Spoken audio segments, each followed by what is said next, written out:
Chapter 981. When they saw Zhang Yi and Emperor Wugo talking intimately under the Bodhi tree that day, Jing Ku and Qin Huang immediately left Calmheart City with their men. Great Yan's plan of using the Shizo dynasty to fight against Yu did not work out, because Zhang Yi had already colluded with the Shizo dynasty. With his ruthlessness, it was estimated that the Shizo dynasty would have to pay a heavy price to satisfy Da Qin's appetite. Under such circumstances, unless Emperor Wugo was out of his mind, he would not collude with a mere Great Yan to fight against Yu for no reason. Naturally, the situation in the northern region of Yu evolved into Yu watching from the sidelines, while Great Yan, Great Chu, and Great Wei joined forces to attack the Shizo dynasty, while Da Qin, Great Qi, and Great Zhao joined forces to attack the Ling dynasty. Behind Great Yan, Great Chu, and Great Wei was the Ling dynasty. The Ling dynasty provided them with all kinds of armaments and resources at all costs, trying to weaken the Shizo dynasty's strength. On the other hand, the three dynasties of Da Qin had colluded with the Shizo dynasty, arming themselves with the Shizo dynasty's wealth and weakening the Ling dynasty's strength as much as possible. Both the Ling dynasty and the Shizo dynasty had their wishful thinking. They had each hired three dynasties to tangle with each other, while their main forces were placed in the southern region. They swept across the southern region from east to west, trying to pacify it as soon as possible. All the outer heavenly realms had returned to Pangu continent. The already vast continent had increased by half, and the speed at which it absorbed chaotic energy to expand itself had more than doubled. All the human kingdoms from outer heavenly realms and those in the northern region were shared among the six dynasties, leaving the southern region as the last chance for the Ling dynasty and the Shizo dynasty to seize the population and that little bit of emperor aura. Although Wu Qi had drained the emperors from the outer realms of their sovereign qi, after a few years, they had more or less recovered. This bit of emperor's aura was of great help to Zhang Tingyun and Emperor Wugo. Both countries mobilized their armies in a frenzy to attack. Because of Wu Qi, the celestial court and the Buddhism showed signs of falling out. Both sides suspected that the other had plundered the Renhuang Qi of the outer domain, and they never suspected anyone else. The current situation on Pangu continent was like a hurricane, and Yu was right in the eye of it. It was calm for the time being, but sooner or later he would be dragged into it. East, west, south, and north of Yu were in full swing, and there were millions of casualties every day. Time flowed like water. Another year passed, and the Ling dynasty and the Shizo dynasty finally destroyed all the human kingdoms that came from the outer realms.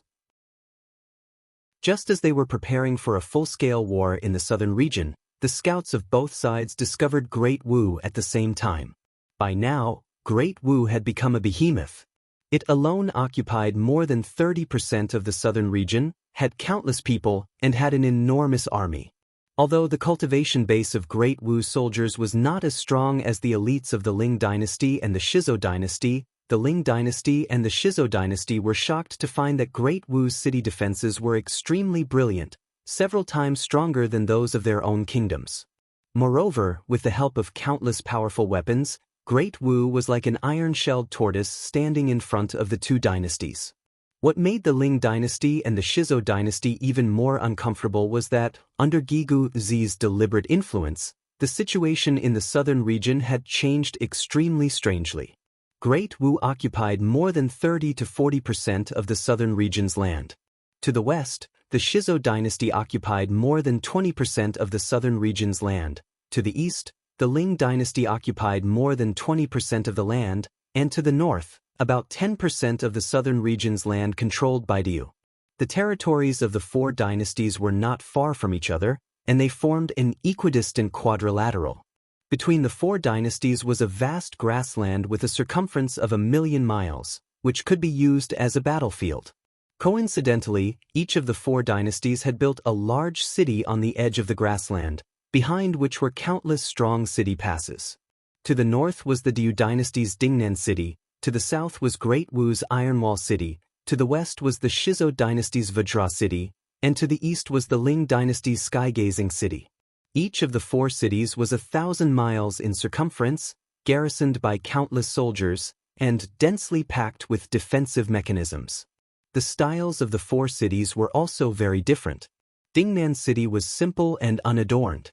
It was a tall city built of boulders, ordinary and unadorned. Vajra City, on the other hand, had clear water, the same style as Kamhart City. There were countless monasteries in the city, and half of the soldiers who went in and out of the city were monk soldiers. Sky-gazing City, like the city of Wanling, was exquisite and luxurious. Towering palaces and pavilions could be seen everywhere in the city, and cloud platforms hovered over the city, on which stood countless palaces. And the most eye-catching city was Iron Wall City. Designed by Giguzi and personally supervised by MOD, all the walls of this city were made of towering mountains. From this alone, one could tell how monstrous the scale of Iron Wall City was.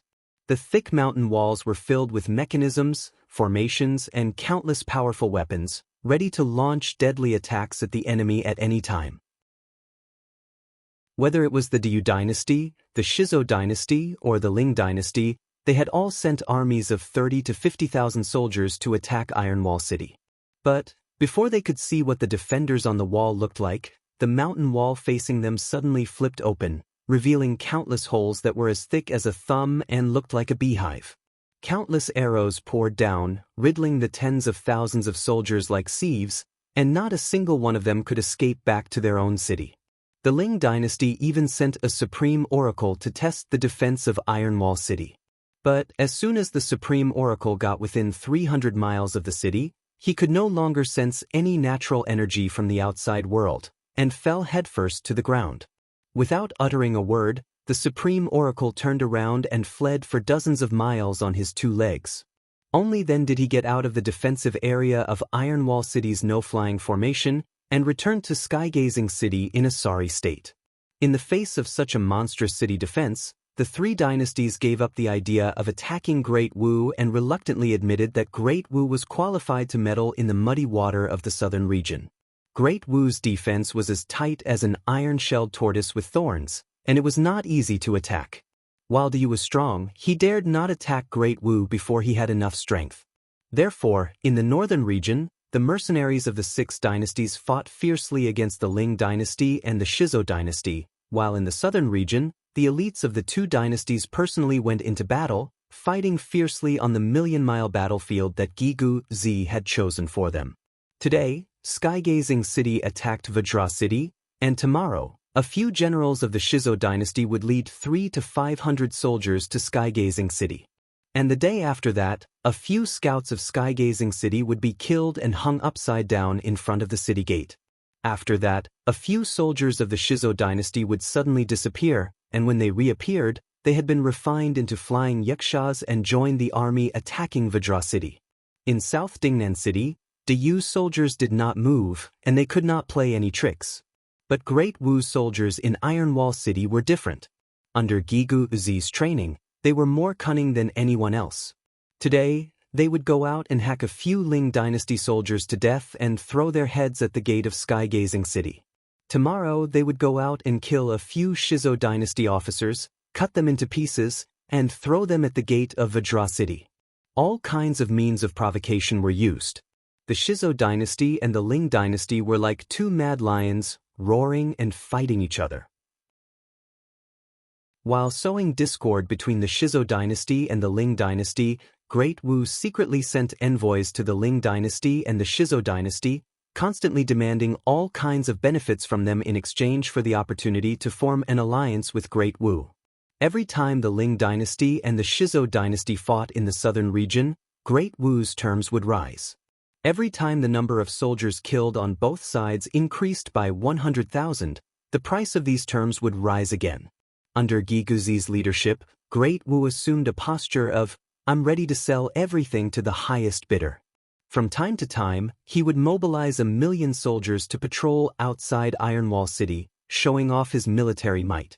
Occasionally, 30 to 50 huge metal golems would sway and fight each other outside Iron Wall City. The sight of them grabbing mountains and throwing them as weapons left a deep impression on the soldiers of the Shizo dynasty, the Ling dynasty, and the Diyu dynasty. Just one of these huge metal golems could cause a devastating blow to an army of 1,000,000 soldiers, not to mention dozens of them. Not to mention heaven immortals, even gold immortals would not be able to destroy these golems inscribed with countless high-grade defensive spells in a short time. To deal an effective blow to them, primordial experts were required. But primordial immortals could not be involved in the battle of these ground armies, for a single strike from them could destroy tens of thousands of cities, let alone a single one. When that happened, the land would be scorched to the ground, which would do no good to anyone. Just as the Ling dynasty and the Shizo dynasty were fighting fiercely in the southern region, a piece of shocking news spread across Panga continent in an instant. The 13 great heavenly ghost kings and 800 ghost saints of the ghost realm had left the ghost realm with countless heavenly ghosts and joined the Buddhist League. An army of heavenly ghosts, composed of countless heavenly ghosts, marched directly to the southern region, replenished Vajra city, and became the main force attacking Wangtian city. These heavenly ghosts were ferocious in combat, and they were extremely fertile. Even newborn heavenly ghosts could join the battlefield as the main force. As soon as these heavenly ghosts joined the battle, they immediately dealt a huge blow to Wangtian city. But then, the 9 fiend emperors and 72 fiend kings of the fiend realm, the 7 demon emperors and 108 demon saints of the demon realm, the 18 spirit kings and 3,600 supreme spirit commanders of the spirit realm, announced at the same time that they would join the celestial court. The armies of the 3 realms almost turned out in full force and quickly replenished the military bases of the Ling dynasty. Immediately, the Shizo dynasty fell into a disadvantageous position. Faced with the joint attack of the armies of the fiend realm, the demon realm, and the spirit realm, the ghost realm's army was significantly weaker and was no match for them. Vajra city was attacked several times a day, and it was almost invaded several times. Great Wu's emissary immediately went to Kamhart city and offered the Shizo dynasty an extremely high price for the alliance. Chapter 982. Hearing Huang clan's accusation, Shoshin, who had a bitter look on his face, said in a deep voice, "Please forgive me, Saint Empress Hua. This matter is over. The human tribe is still the human tribe, and you are still the holy mother of the human tribe. Nothing has changed, except that you have replaced the current Diyu with a better law."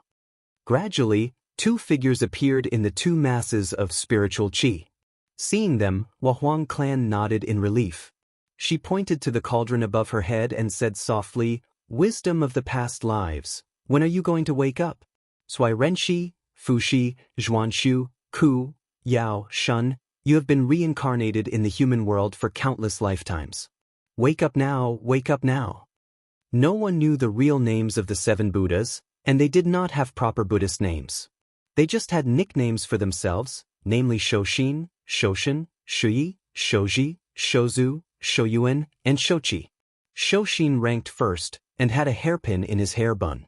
Shochi ranked 7th, and had 7 hairpins in his hair bun. Huang clan raised her eyebrows, put her hands in her sleeves, and said coolly, "Damn Baldy, you have been blocking the gate of Empress Hua Palace for so many years. It's time to open the gate, isn't it? You have schemed against the human tribe, and yet you do not allow me to help you. This is too overbearing and despicable." Huang clan used the cauldron above her head to conceal the aura released by the 2. At this moment, the great path of heaven was in chaos. The 7 Buddhas, who were close at hand, did not expect that right in front of them, the 2 most important leaders of the human tribe were taking advantage of the chaos of the great path of heaven to fuse with the way. Not to mention that the list of deification, which was made by the 7 Buddhist patriarchs and the 9 Taoist patriarchs to collect souls, and the holy whip, which was used to become a god, were in the hands of the 9 Taoist patriarchs. The 7 Buddhist patriarchs were responsible for blocking the gate of Empress Hua Palace and preventing Huang clan from coming out to make trouble. The worried 7 Buddha ancestors looked at each other. 3 Buddha ancestors had lotuses in their eyes. Chapter 983. On Mount Kunlun in the Ghost Realm, Prince Changqin was stroking his zither while a few female immortals were singing and dancing beside him. A slender white dragon wheeled over his head, letting out soft cries from time to time. Dozens of jade trees surrounded the small grassland, surrounded by a clear river. More than 100 colorful carps swam back and forth in the river, leaping out of the water to the tune of the zither from time to time. Countless deities, divine beasts, immortals, and soldiers were stationed on Mount Kunlun, and a plume of purple mist hung down from the sky, wrapping the mountain in the middle. Countless purple runes the size of water buckets could be seen looming amidst the purple mist, condensing into 9 layers of purple bells over the mountain. An endless army of heavenly ghosts surrounded Mount Kunlun. Their skin was blue, cyan, red, green, purple, and all kinds of glaring colors, and their bodies were covered with bone spikes. Among them, there were some heavenly ghosts with extremely strong cultivation bases, standing over 1,000 miles tall. These gigantic heavenly ghosts shuttled back and forth in the void like fishes swimming in the water. Wherever they passed, the void would be pierced through, leaving holes of various sizes. Countless small heavenly ghosts were attached to these huge ones. The big ones were like warships and the small ones were the crew. They had sealed off all the passages between Mount Kunlun and the outside world, completely blocking all the passages in the void. The 13 great ghost kings and 800 ghost saints had led the army of heavenly ghosts to Pangu continent to help the Shizo dynasty in the war. They had been promised that once the Shizo Emperor Wugo became the human emperor, the heavenly ghosts would have a place to live and thrive on Pangu continent, where there were endless resources and flesh and blood. They would no longer have to struggle in the harsh ghost realm. Of course, the great heavenly ghost kings would not leave their lairs behind. Therefore, each of them had sent a strong army to guard the edge of Mount Kunlun, lest Prince Chongqing take advantage of the situation and destroy their lairs. After all, although the heavenly ghosts yearned for the luxurious life on Pangu continent, the ghost realm was the birthplace of the heavenly ghosts, and they could not abandon it at will. The corpses of the countless ancient almighty experts who had fallen here and the treasures they left behind were a great fortune. Neither the heavenly ghost king nor the ghost saint was willing to leave these treasures to Prince Chongqing.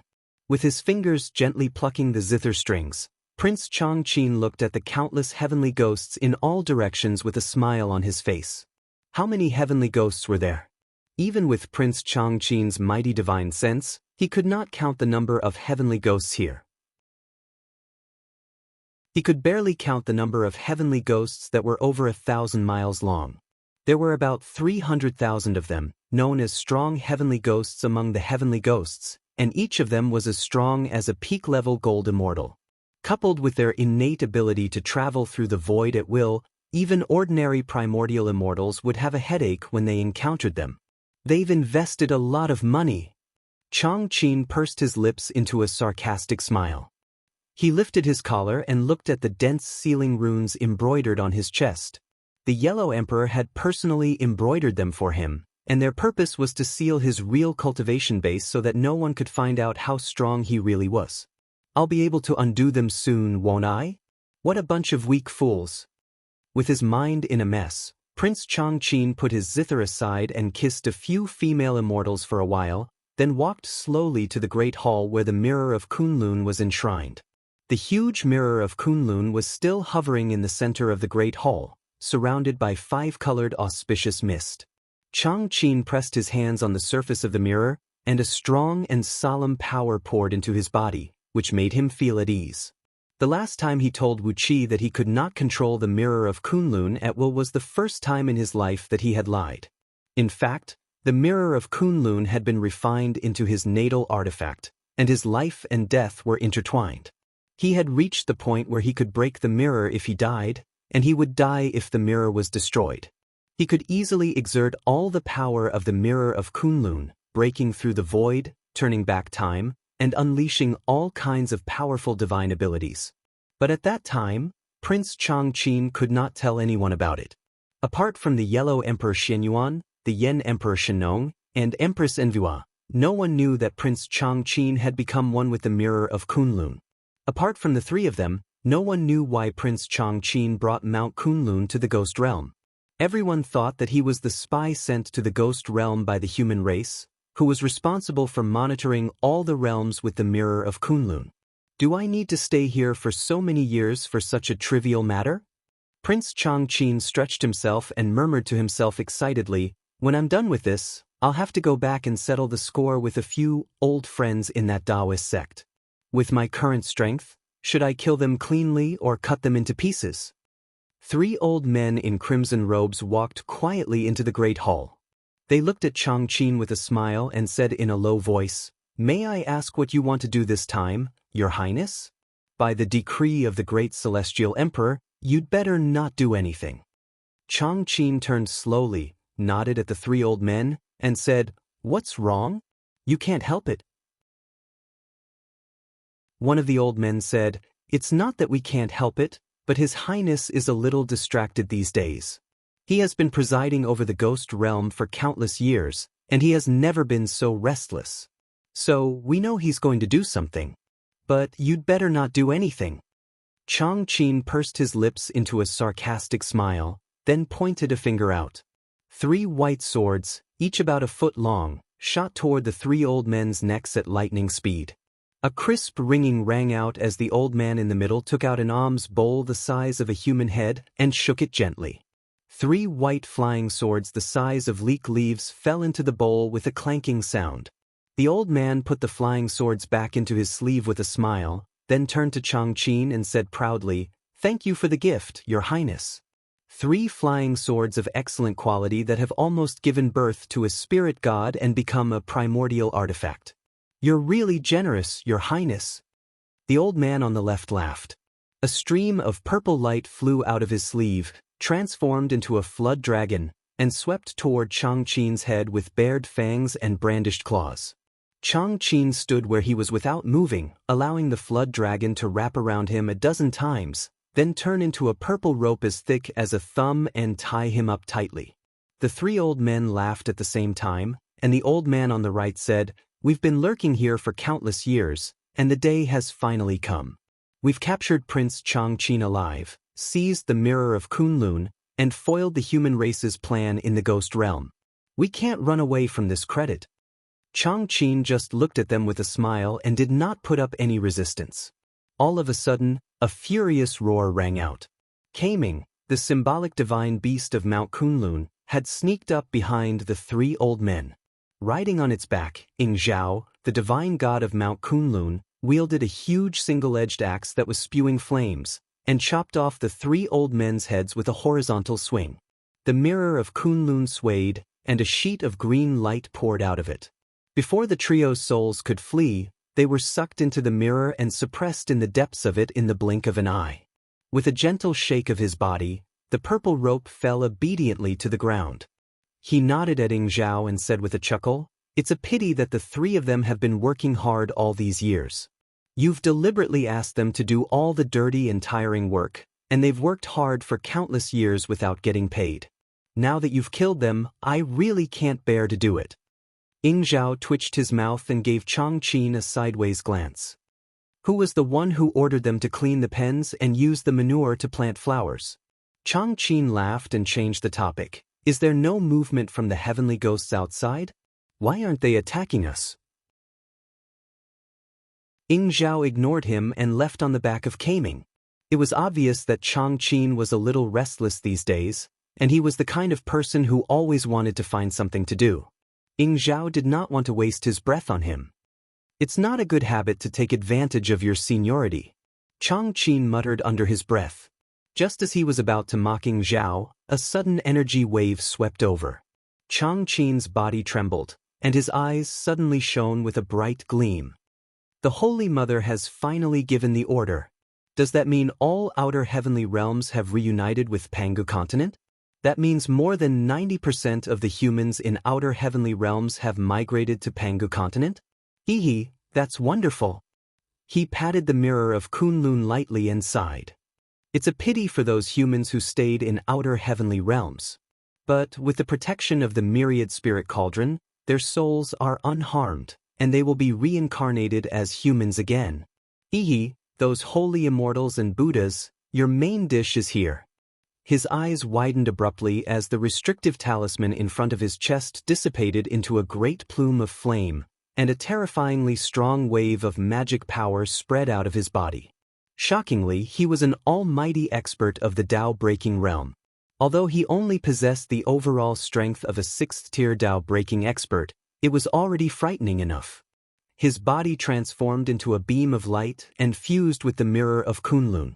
A loud cry rang out from within the mirror as it broke through the void and came to the sky above Mount Kunlun. Its surface expanded rapidly, and in the blink of an eye, it had become a huge mirror that stood 90,000 miles tall and 10,000 miles thick. The huge mirror emitted a vast amount of bright light and auspicious purple mist. Wherever the light passed, the heavenly ghosts emitted thick black smoke, howled miserably, and fled in panic. Open the mirror of Kunlun. Open the portals of 8 realms. Prince Changqin's loud cry rang out from the depths of the mirror. The void of the ghost realm exploded with a boom, and a few holes, tens of thousands of miles in diameter, appeared out of nowhere. The mirror emitted a blinding light into these holes, forcibly opening up dozens of huge portals in the void. Roars filled with a bloody and murderous aura could be heard coming out of these portals. Suddenly, a huge arm, 1,000 miles long and covered in black hair, reached out of one of the portals and crushed tens of thousands of heavenly ghosts with a single palm strike. Accompanied by a deafening rumble, a huge goat-headed fiend god, thousands of miles tall, carefully and hesitantly stepped out of the portal. Glancing at the countless heavenly ghosts around him, the fiend god suddenly leaped to his feet in excitement. He wielded a huge bone hammer and smashed 1,000 miles tall heavenly ghost to pieces. Then he swung the bone hammer forward and cried out, "Brothers and children, do you smell the aroma of flesh and blood? Conquer this lovely world." Similar portals appeared in front of the southern heavenly gate of the 33 heavens and Mount Gridrakada. Countless grotesque fiend gods from outer domains rushed up to the 33 heavens and into Mount Gridrakada.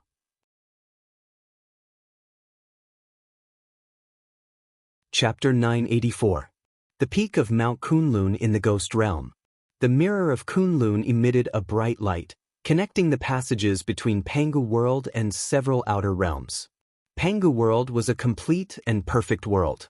The laws of heavenly Tao were complex and complete, and the elements of earth, water, fire, and wind constructed an orderly world. Everything operated like a precise machine. The species in Pangu World were complex and ever-changing. There were thousands of subspecies of the human race alone, not to mention other species of flowers, plants, trees, insects, fishes, birds, and beasts, as well as new species derived from their hybridization. Those outer realms, on the other hand, were not worlds at all, but interstitial spaces that happened to be born out of the chaos. Often, these worlds had only 2 or 3 main laws supporting the void, such as flame, thunder, and ice. The native inhabitants were of a single species. Some worlds were considered extremely prosperous when they had hundreds of species, while others had only 1 or 2 species that lived on the main laws. But without exception, the environments in those worlds were harsh, and the living conditions were extremely cruel. Therefore, the creatures living in those worlds were especially strong. Even a beetle from those worlds could be as powerful as a spirit beast in Pangu World. As for the top creatures in these worlds, their cultivation bases were close to the realm of primordial immortals and divine gold, or the realm of Tao reasoning and Tao breaking. Lei Meng, the ancestor god worshipped by Wu Qi, and Lao Ai, the ancestor god worshipped by King Yangshan, were actually experts from these outer realms. They could not break through the layers of space to come to Pangu World, nor could they find its specific coordinates. Therefore, they could only rely on the aura of summoning spells to project their clones into Pangu World, where they could enjoy the sacrifice of blood and at the same time give back enormous power to the sacrificer. But now, with the power of the Mirror of Kunlun, Prince Changqin had opened dozens of portals to other outer realms, connecting them with Pangu World. Over the years, he had been guarding the Ghost Realm, inspecting all the realms in Pangu World with the Mirror of Kunlun every day. Those who knew of his existence thought he was just a spy sent to the Ghost Realm by the human race, and that he was only monitoring the actions of the Celestial Court and the Buddhist League with the power of the Mirror of Kunlun. But even the 7 Buddhist patriarchs and the 9 Tao patriarchs, the most cunning of them all, did not expect that Prince Changqin was the great assassin of the Wahuang clan, the vanguard of the human race's counterattack against the holy immortals and Buddhas. Countless grotesque and terrifying creatures walked out of those portals. Laughing crazily, they rushed toward the army of heavenly ghosts that surrounded Mount Kunlun like a tide. The poor heavenly ghosts shrieked shrilly and fearlessly launched a counterattack against these strange creatures from outer realms. Standing over 1,000 miles tall, the heavenly ghosts breathed raging flames and ice, as well as their natal flames. Waving their huge and powerful arms and flicking their long tails, they lunged madly at the enemies. A 3,000 miles tall, elephant-shaped beast, with 6 pairs of extremely long tusks and 8 legs under its abdomen, walked out of the gate with 1,000 miles tall powerful being on its back. The celestial fiend, who was roughly similar to a human but had 6 pairs of arms, was a beautiful woman. She glanced contemptuously at the few heavenly ghosts who were rushing toward her, then waved her slender and fair arm. Suddenly, countless tiny blades flashed across the void, cutting the heavenly ghosts into pieces before they could see what the blades looked like. Grabbing a heavenly ghost's strong thigh, the beautiful celestial fiend took a deep breath, and the hundreds of miles-long thigh rotted in an instant. All the life force, blood, and energy were sucked into the celestial fiend's mouth, and the huge leg turned into pale ashes that drifted slowly down to the ground. "It's delicious, just too delicious. My children, we've come to a place with abundant food." The beautiful celestial fiend raised her arms joyfully and shouted to the sky, "This is the blessing of the ancestral spirits. We've come to the legendary blessed land with endless food." These celestial fiend gods possessed extremely terrifying divine sense and willpower. Although their language was different from the common language of Pangu continent, their roars contained their powerful divine sense. As the sound waves rolled out, everyone who heard her understood the meaning of her words. One after another, huge elephant-shaped beasts strode out of the portal. On each of them sat 3 to 5 or even 30 to 50 celestial fiend gods with 1, 2, 3, or even 4 or 5 pairs of arms. But there were very few individuals like this woman who had 6 pairs of arms. Under the light of the mirror of Kunlun, there were only about 100 celestial fiend gods like her. The nearby heavenly ghosts charged at them desperately. The ferocious and brutal heavenly ghosts did not know fear, but these celestial fiend gods easily killed them with a wave of their arms. Countless blades interweaved into a huge net in the void, cutting any heavenly ghost that touched it to pieces. The celestial fiend gods happily inhaled and turned the chopped heavenly ghosts' bodies into ashes, their life force, blood, and energy plundered by them. Dull drumbeats rang out of the portal through which the celestial fiend gods had rushed out. Dark clouds rolled out, and large groups of grotesque creatures that looked like yakshas and rakshasas rushed out in formation. These creatures looked like the servants of the celestial fiend gods, and they formed a neat army and launched a head-on clash with the army of heavenly ghosts. As soon as the army of servants appeared, the celestial fiend gods stopped killing.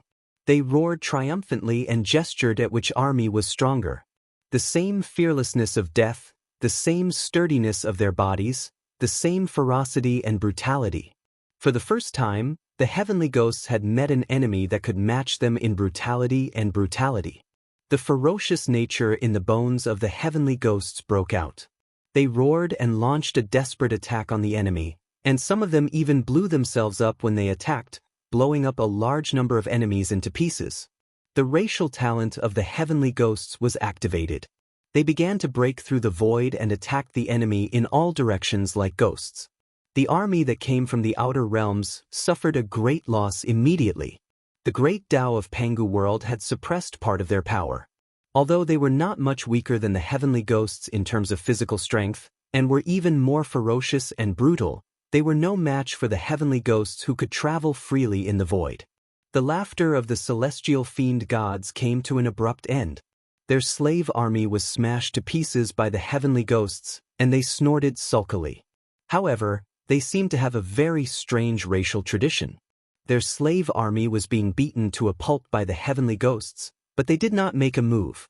All of a sudden, a terrible howl of heavenly ghosts rang out, which turned into a visible black shockwave that swept across the surroundings. The heavenly ghosts became stronger and more agile in the shockwave, but the slave army that was hit by the shockwave exploded into pieces at the same time. The earth was shaking, and all the mountains nearby collapsed at the same time. The quicksand, seas of fire, rivers of lava, and all the other natural barriers surrounding Mount Kunlun all collapsed and disintegrated. Less than 1,000 miles away from Mount Kunlun, a plain area tens of thousands of miles in diameter suddenly caved in, revealing a huge, dark hole. Ghost aura billowed into the sky, and a hoarse and unpleasant voice that seemed to have not spoken for 1,000,000,000 years came faintly. "Do you have to do this? After all, we are old friends. Hee, you must die for behaving atrociously in the ghost realm." The mirror of Kunlun flashed faintly, and the surrounding portals suddenly expanded several times, while more and more celestial fiends rushed out of them. 6 pairs of arms were equivalent to the cultivation base of Taobreaking Grand Luo, 5 pairs of arms were equivalent to the cultivation base of Primordial Immortal, 4 pairs of arms were equivalent to the cultivation base of Golden Immortal, 3 pairs of arms were equivalent to the cultivation base of Heaven Immortal, and 2 pairs of arms were inferior cannon fodder. There were hundreds of millions of them. The beautiful celestial fiend who was the first to rush into the ghost realm raised her arm and gave a few loud cries. Immediately, the celestial fiends split into a dozen torrents and rushed into the distance with the endless slave army. Meanwhile, she leaped off her mount and kicked it far away, staring cautiously at the huge pit that had collapsed. A deep voice came out of the pit again. "Prince Chongqing, the descendant of Zhuanshu, the descendant of the Yellow Emperor Shenyuan. Why don't you close the mirror of Kunlun now? Do you really want to destroy the ghost realm?" Prince Chongqing's cold laugh rang out of the mirror. "Gui Tunluo, if the ghost realm is destroyed, you will be the one to bear the greatest responsibility. Without your permission, do you think the 13 great heavenly ghost kings and 800 ghost saints would have the courage to leave the ghost realm and join the Buddhist League?" Gui Tunluo's voice paused. After a long while, he murmured to himself, "Can't the heavenly ghosts have a place on Pangu continent?" Prince Chongqing sneered and said, "Pangu continent is the home of the human race, which is recognized by the heavenly Tao. Pangu continent can only be controlled by the human race, and whoever dares to touch it should be prepared to die. Gui Tunluo, you've been hiding in the ghost realm for so many years, and you've avoided countless apocalypses of heaven and earth. Your appearance today will be the beginning of your death." Gui Tunluo snorted angrily and said, "You little brat, you don't know the immensity of heaven and earth.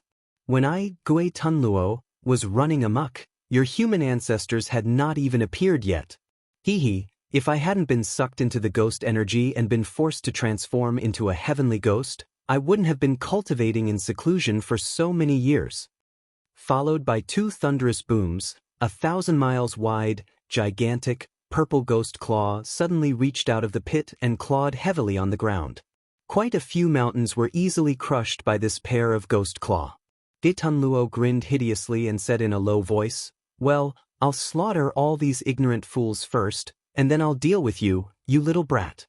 It's true that the Wahuang clan has fused with the Tao with her virtues, so I dare not to mess with her. How dare you, Chongqing, a little brat, shit on my head?" Billowing ghost energy towered into the sky. Accompanied by a hoarse, hideous laugh, a giant ghost head, about 1,500 miles tall, slowly emerged from the black smoke. If one of its claws was 1,000 miles in circumference, and its head was already this big, how big was Gui Tunluo's true form? The beautiful fiend god shivered slightly, then suddenly let out a wild roar and launched an attack at Gui Tunluo.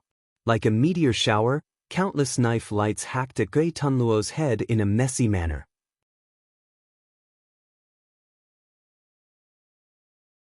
Chapter 985. Gui Tunluo, formerly known as Yu Luo, was a famous and domineering figure among the chaos fiend gods in ancient times. After Pangu created heaven and earth, during the apocalypse, he and a group of chaos fiend gods were fighting for a treasure that was related to their lives, and they were inadvertently drawn into the ghost realm that was taking shape. The first wisp of ghost energy between heaven and earth melted and devoured him along with the chaos fiend gods, turning him into a ghost. From then on, Gui Tunluo hid in the ghost realm to avoid the apocalypse with ghost energy. Occasionally, he would leave the ghost world to collect some rare treasures, and he would also get into some conflicts and entanglements with the mighty figures of the outside world. However, he had always been cautious and never fought with his life on the line. Especially after the appearance of mighty figures of the Tao integration stage, he became more and more low-key. Later, he became more and more scarce. Very few people knew that the ghost world still had a mighty figure like him who had lived since ancient times. Sensing the tremendous pressure from Gui Tunluo, the six-armed fiend god could not control the fear in his heart and attacked first. Blades rained down on Gui Tunluo's head, but as soon as he glared, a giant bone shield thousands of feet thick and 1,000 miles in diameter appeared in front of him. The black shield was made up of countless human skulls, each spewing out a copious amount of black smoke and phosphorescence. The green flames dyed the shield ghastly and terrifying. Countless blade lights fell on the bone shield. Amidst the ear-piercing chopping sounds, the bone shield exploded into billions of tiny sparks in the blink of an eye. The six-armed fiend god's attack was frighteningly fast, and he could deliver hundreds of millions of slashes in a flash, each of which could break hundreds or even thousands of skulls on the shield. However, the skulls regenerated as soon as they were destroyed. No matter how many of the skulls were destroyed, they would immediately regenerate.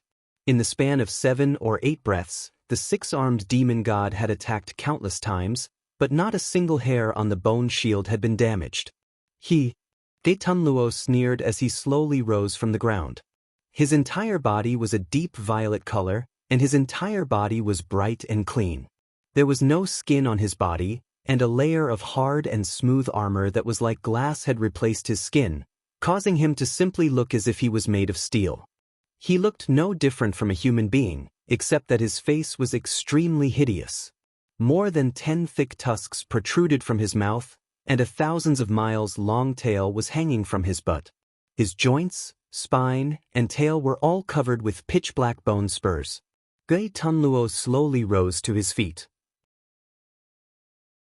Standing on the ground, he looked almost as tall as Mount Kunlun, which was hovering in midair.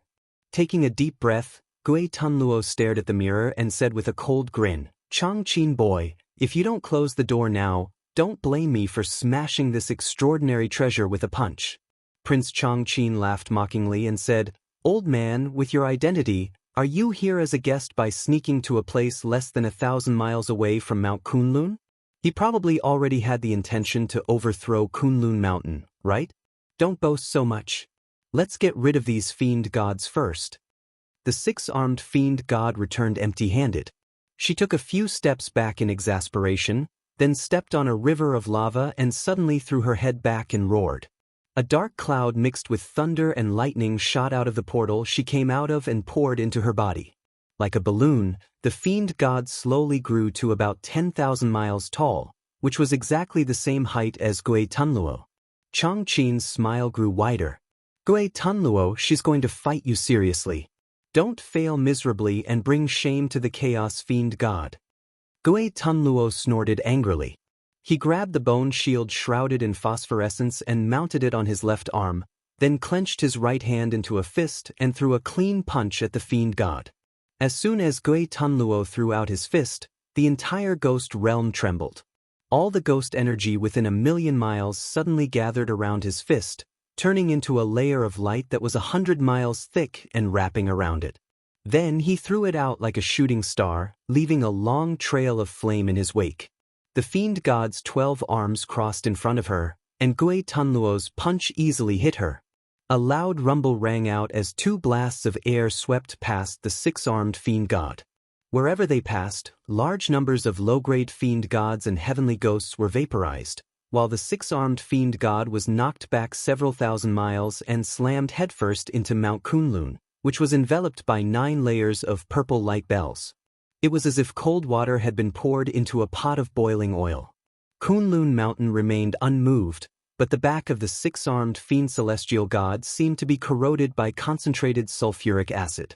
Swept by the purple halo, large chunks of her bones and flesh fell off, causing her to howl in pain. Half of her 6 pairs of arms were gone, and a strong ghost energy kept invading her body. Trembling, the fiend god suddenly fell to her knees. Gui Tunluo's punch was too heavy.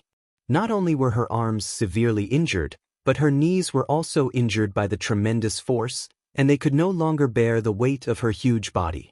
Grinning hideously, Gui Tunluo strode up, grabbed the fiend god's head, and swung her up like a straw, then smashed her heavily against Mount Kunlun. Mount Kunlun, which was enveloped by the light bell, did not budge, but the fiend god kept howling miserably.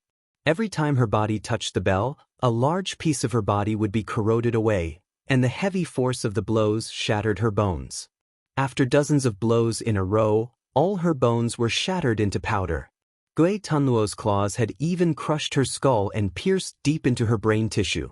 Prince Chongqing exclaimed, "You are indeed an old senior among Chaos Fiend gods. You are still as tough as ever after not fighting for so many years." Gui Tunluo laughed harshly and said, "You talk too much, boy. But it's good that you know how powerful I am. Once I'm done with this bitch, it'll be your turn." Prince Chongqing grinned coldly and suddenly cried out, "Old senior, watch out behind you." Gui Tunluo was taken aback.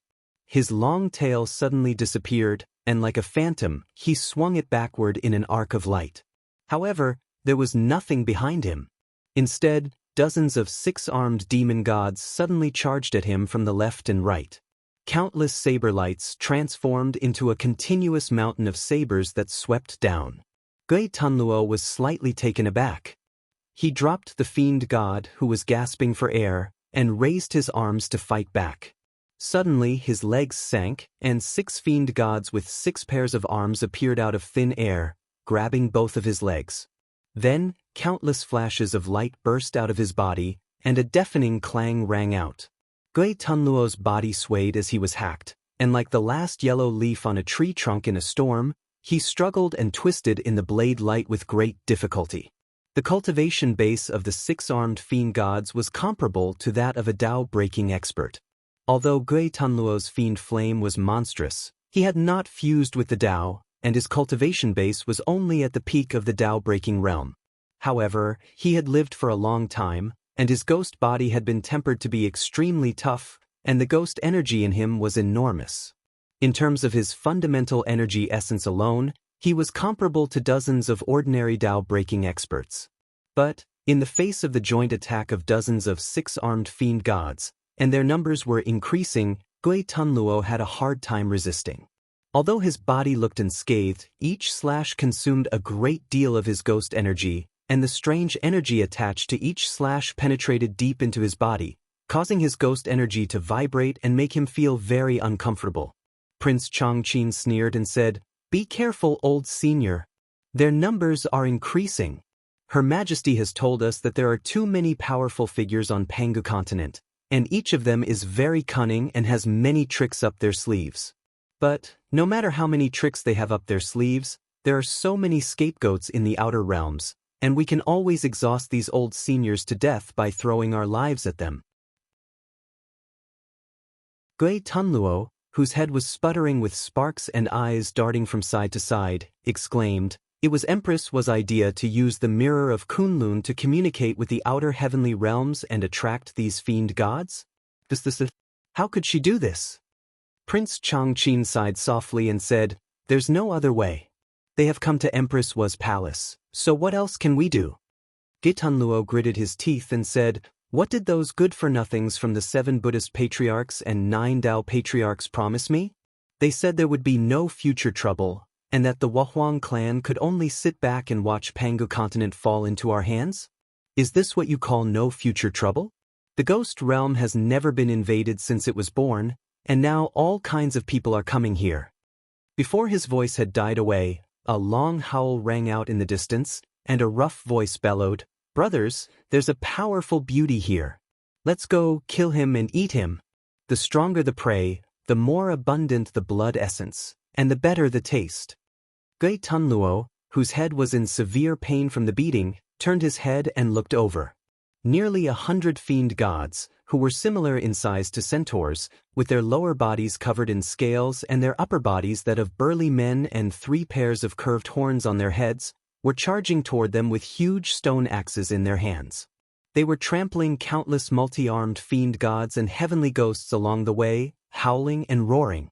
These demon gods were also in the Tao-breaking realm, and anyone who dared to stand in their way, whether they were sky ghosts or demon gods, would be chopped to pieces with their axes. No one could stand up to them, and no one could stand up to them. These fiend gods did not even bother to use any divine abilities or magic. They just charged at them with brute force. Wahuang clan! Gui Tunluo threw his head back and roared furiously, "A woman's heart is the most vicious. You've got guts." With a deafening rumble, a huge plume of black smoke rushed out of the top of Gui Tunluo's head as he was about to be besieged by hundreds of Tao-breaking fiend gods from the 2 clans, and a black flag that gleamed like waves rolled out of it. The flag depicted the true forms of countless ghost gods, giving off a terrible, suffocating pressure. When the myriad ghosts flag appears, the 9 nether evil ghosts will devour the world. Come out, old friends. As the flag waved, the ground around Mount Kunlun suddenly collapsed into countless huge pits, from which one huge figure after another, tens of thousands of miles tall and enshrouded in ghostly aura, slowly crawled out. Prince Chongqing sighed in a low voice and said, "What a pity! They used to be heroes in the chaos, but it's a pity that they have all fallen like this. Now, they have all become the natal fiend gods on your flag. Well, old ghost, how many ancient fiend gods have fallen in the ghost realm?" Gui Tunluo laughed grimly and said, "I don't know about the others, but there are 108 natal fiend gods refined from the corpses of chaos fiend gods I've collected in this flag, and 3,600 fiend gods were born after the creation of heaven and earth. Each of them is immortal and mighty. Little Chongqing, you're still far from being able to destroy the ghost realm." Amidst the wild laughter, countless struggling fiend gods leaped in all directions.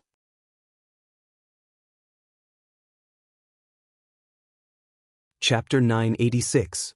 Gui Tunluo's clamor made Prince Chongqing laugh coldly.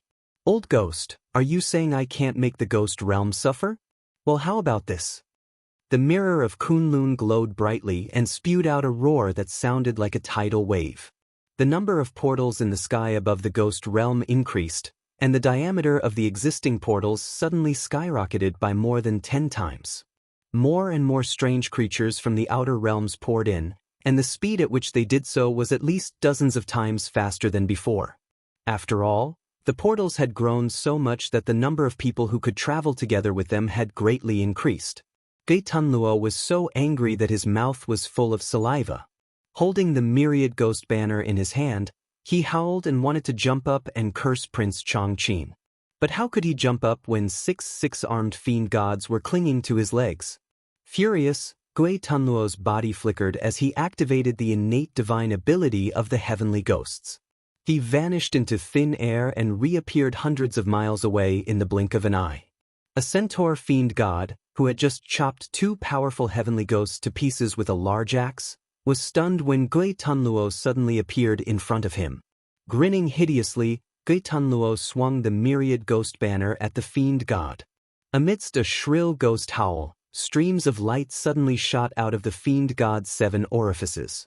His soul was sucked clean by the banner, and his blood essence was devoured by the ghosts as well, leaving only a flaccid skin on the ground. Gui Tunluo was howling at the top of his lungs when dozens of loud bangs rang out in a row. Dozens of short-handled stone axes came whistling through the air and smashed heavily on his body. The axes were unusually heavy and made of some unknown material. At least, such a stone had never appeared in Pangu world, and they were born with the ability to pierce armor. The axes were engraved with dozens of strange runes, and the whistling sound they produced when they spun made Gui Tunluo feel dizzy. When the axes collided with Gui Tunluo's tough body, they exploded to pieces, while his hard and smooth shell cracked in dozens of places. Black, sticky liquid sprayed out of his wounds, and he hissed in pain. He turned his head angrily and saw nearly 100 centaur demon gods pulling out more short-handled stone axes with fanatical expressions, preparing to smash them at him. Gui Tunluo's heart skipped a beat. He had just tasted the power of these short stone axes, so how could he still foolishly stay here and let the enemies hit him like prey? He roared in exasperation as his body twisted and shrunk rapidly. In the blink of an eye, he had shrunk to a height of less than 100 feet, the size of an ordinary heavenly ghost. Laughing complacently, he flicked his tail, which was over 1,000 feet long and 10 times longer than his body, and darted into the nearby army of heavenly ghosts, who were leaping and shouting at the top of their lungs. The centaur demon god and the six-armed demon god stared at each other for a while. Then, they sniffled at the same time and spat on the ground. The centaur demon god, who was the largest among them, shouted, "We are all from the outer realms. We came here for the delicious food. There is enough prey here for us to enjoy. Let's hunt to our heart's content and not start a war." The beautiful six-armed demon god, who had almost been killed by Gui Tunluo, had recovered. She rose to her feet a little embarrassedly and spat out a mouthful of green blood. Then she raised her arm and said, "That's right. There is enough prey here. There should be no war between us." Countless powerful divine senses swept over from near and far, and all the leaders of the alien races who had invaded the ghost realm made the same declaration. Then, thousands of powerful divine senses locked onto Gui Tunluo, who was running amidst the horde of heavenly ghosts, and thousands of grotesquely shaped alien demon gods roared and chased after him. These fiends from the outer realms did not care whether the flesh and blood of their prey were sour, sweet, bitter, or spicy. All they cared about was how much blood, energy, and energy the prey had.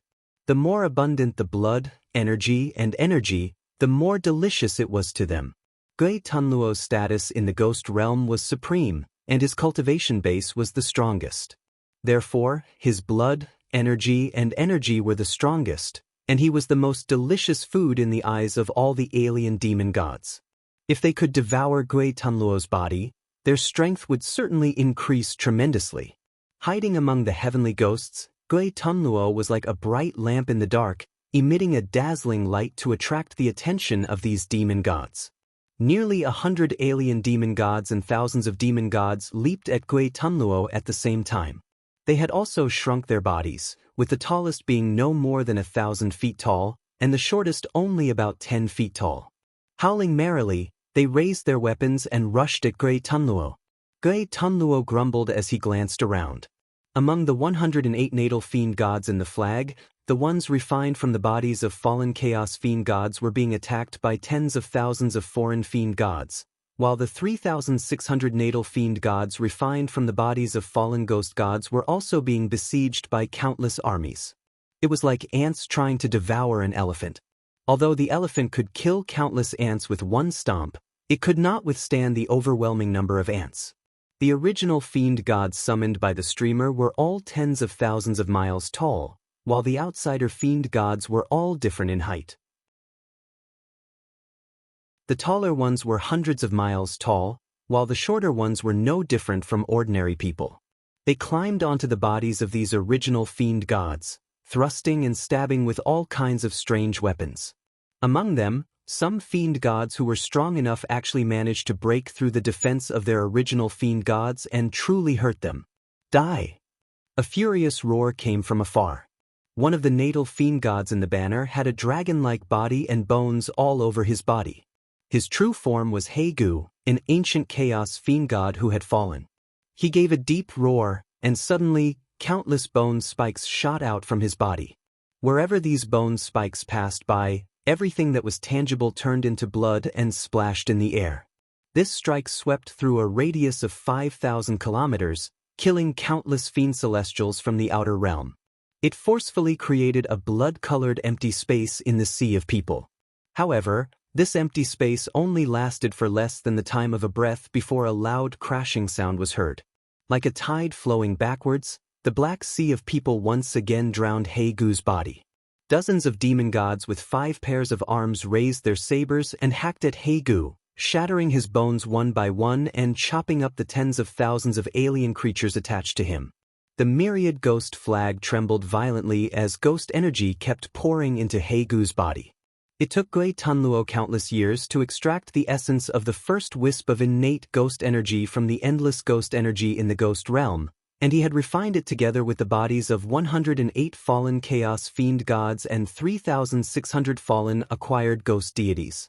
With the essence of the first wisp of innate ghost energy as the core, as long as these ghost gods were in the ghost realm, they could absorb ghost energy without limit to repair themselves.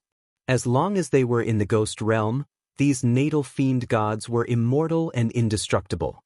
But even so, it would take them a certain amount of time to absorb ghost energy to repair themselves.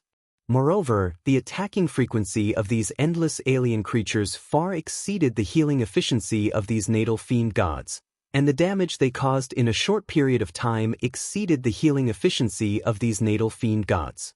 More and more bones were broken on Haegu's body. They were constantly healing, but they were constantly being cut, torn, and bitten off. Before Haegu could shoot out a second wave of bone spikes, his body was torn to pieces by countless alien creatures. A miserable howl rang out as Haegu turned into a beam of black light and flew back into the flag. Since his true form was shattered, he had to absorb a huge amount of ghost energy before he could reform and fight again. Gui Tunluo's heart was bleeding. If the natal fiend gods in the flag could maintain their true forms, it would only take them 3 to 5 days to recover no matter how serious the damage was. But once their true forms were shattered and returned to the flag, it would take them 36 years to absorb enough ghost energy to reform their true forms. 36 years. He did not have that much time to wait at such a critical moment. Just as he was cursing the invading alien creatures, a thunderclap rang out in the distance, followed by a miserable howl. Thousands of alien creatures had transformed into terrible black thunderbolts and slammed into one of the natal fiend gods in a suicidal attack. The black thunderbolts, each about a mile thick, smashed into the fiend god's body and exploded inside. Another beam of black light flew back into the flag, and another natal fiend god was shattered. Gui Tunluo's heart twitched again. He suddenly felt that things were not going well today.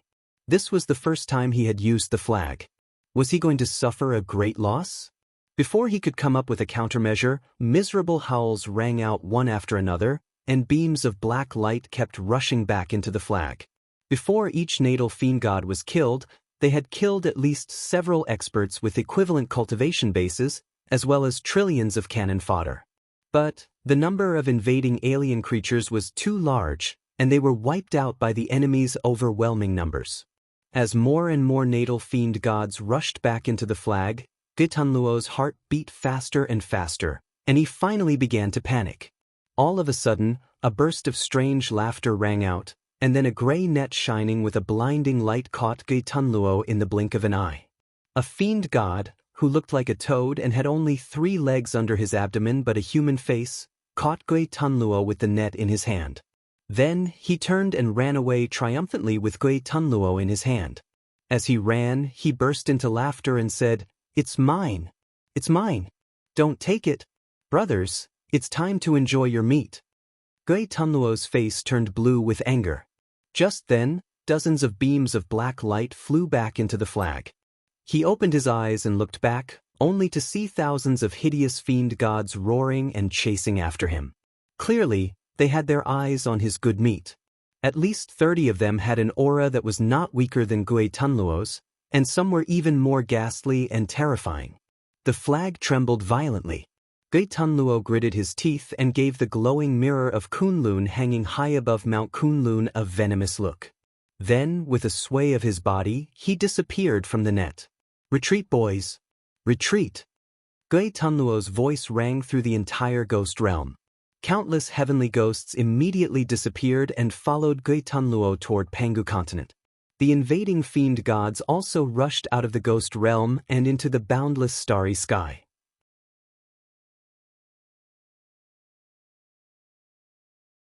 Chapter 987. Miserable and miserable, Gui Tunluo fled in panic in the void with a group of ghosts. Far behind him, Countless creatures from the outworlds chased after him like locusts who had smelled blood.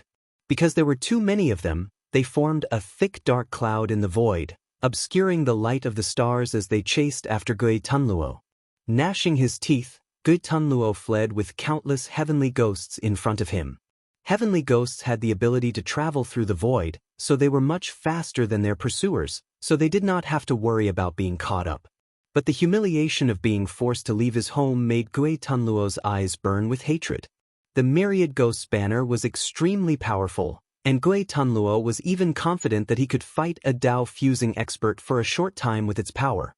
However, the number of natal demon gods in the myriad ghost banner was too small. Although it had a great advantage against a small number of enemies, when faced with enemies that were hundreds, thousands, or even hundreds of millions of times greater, the myriad ghost banner's power could not be unleashed. I need more bodies of fallen fiend gods. Gui Tunluo gritted his teeth and thought to himself. Countless chaos fiend gods had fallen in ancient times, but more than 90% of them had died with their bodies and souls destroyed, and only a few of them had their bodies intact.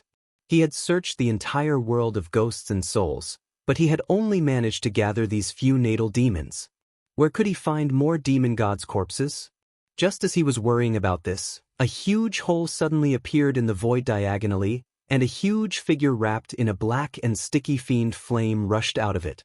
The blurry figure roared furiously at the huge hole, "I'll be back. I'll be back to get even with you. Anyone who offends me will die a horrible death. I'm telling you, I'm going to wipe out your whole race." A deafening rumble rang out as countless strange creatures from the outer realms rushed out of the huge hole. The giant figure in the fiend flame turned and fled without saying a word, running shoulder to shoulder with Gui Tunluo. They exchanged a glance, and Gui Tunluo suddenly burst into gloating laughter. "Old fiend, your lair has been raided as well? How many years has it been? You're such a good-for-nothing, you've actually taken refuge in the celestial court. Your disciples and their disciples' disciples are fighting fiercely with Lao Tzu's descendants." The giant glared angrily at Gui Tunluo and sneered, "Gui Tunluo, if you have time to laugh at me, why don't you think of a way to save your own life? You ran out with this group of Japanese people. Could it be that your home was raided as well?" Countless tiny specters in the devilish flames laughed at the same time. He was the patriarch of the primordial fiend realm, which was separated from Pangu world, and had the same status as Gui Tunluo in the ghost realm. The fiend realm was also fiercely attacked by the invading outworlds. Caught off guard, he killed and wounded countless creatures with his disciples, but when he ran out of magic power, he could only flee in panic. However, the flying speed of the fiend immortals, fiends, and fiends of all sizes was limited. They didn't have the racial divine abilities of the heavenly ghosts, which allowed them to break through the void and escape at will. Therefore, Tai Origin used his natal fiend flame to transform into a void, bringing all the fiends of the fiend realm with him and fleeing into the void. Now that Tai Origin demon was laughing at Gui Tunluo, the fiends in the fiend flame naturally echoed their patriarch's words and laughed at Gui Tunluo. Gui Tunluo spat angrily. The ghost and the fiends stared at each other coldly for a while, then glanced at the pursuers behind them. They no longer wanted to waste their saliva in a fight, so they just kept their heads down and fled as fast as they could.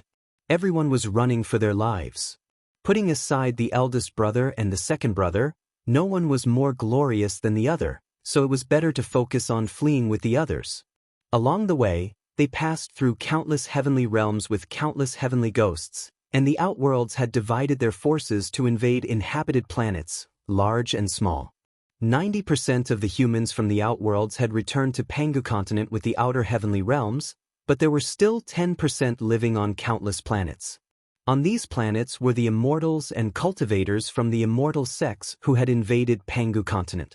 Although the main forces of the immortal sects had invaded Pangu continent under the orders of the Celestial Court and the Buddhist League to fight against you, they had basically left more than 30% of their forces in their sects to protect the foundations left by their ancestral masters. 10% were humans, and 30% were immortals and itinerant cultivators. It was a huge number, countless times larger than the number of the invading outworlds. The tough, brutal, and sadistic outworlds, whose brains were controlled by their appetites, roared and rushed into these planets, taking the lead in launching desperate attacks on the immortals in the Blessed Caves. All outer world creatures came to Pangu world to hunt for food. To them, the spirit blood of ordinary human beings was nothing more than an appetizer, but to powerful immortals and cultivators, it was a real feast.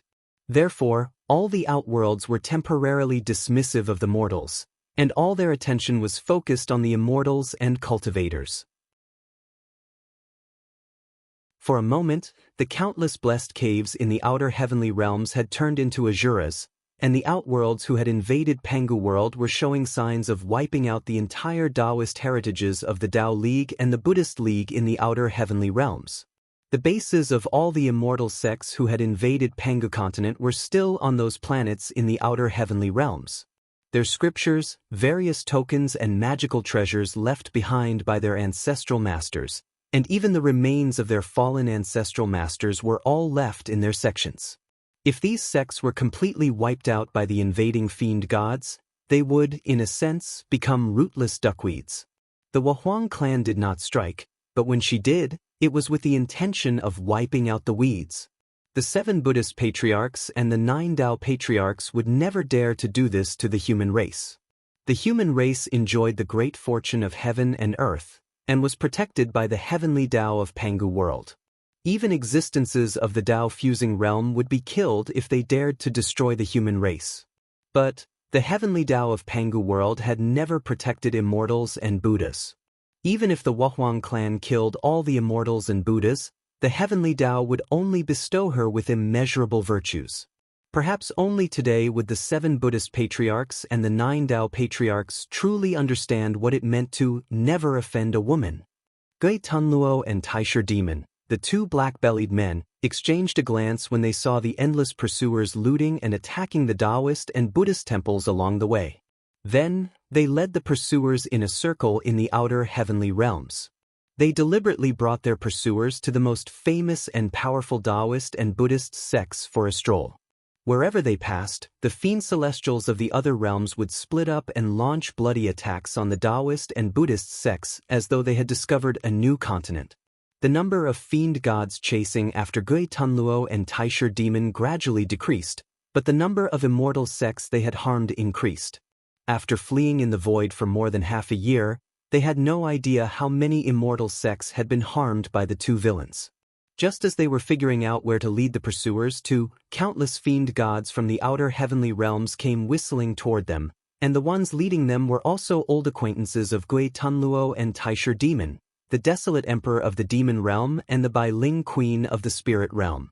The 4 of them met head-on and quickly communicated with their divine sense. Gui Tunluo laughed strangely for a while, then waved his hand and sent all the ghost children and grandchildren behind him into the small world he had created. With that, Gui Tunluo led a small number of pursuers and fled into the distance, while the other 3 led countless pursuers straight into the sky.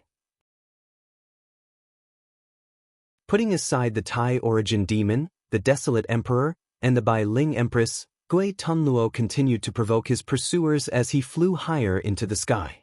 Along the way, they flew past countless natural barriers and restrictive spells. Suddenly, a bright light shone down in front of them, and 33 vast cloud platforms appeared in the distance. Each of them was connected by a long golden staircase. They had arrived at the 33 heavens, the foundation of heaven. Tens of thousands of miles away, the tall and magnificent southern heaven gate, which constantly emitted a boundless golden light, was teetering on the verge of collapse. The 8 heavenly kings stationed at the gate of the celestial court were leading countless heavenly soldiers and generals in a desperate battle with the fiend gods from the outer heavenly realms.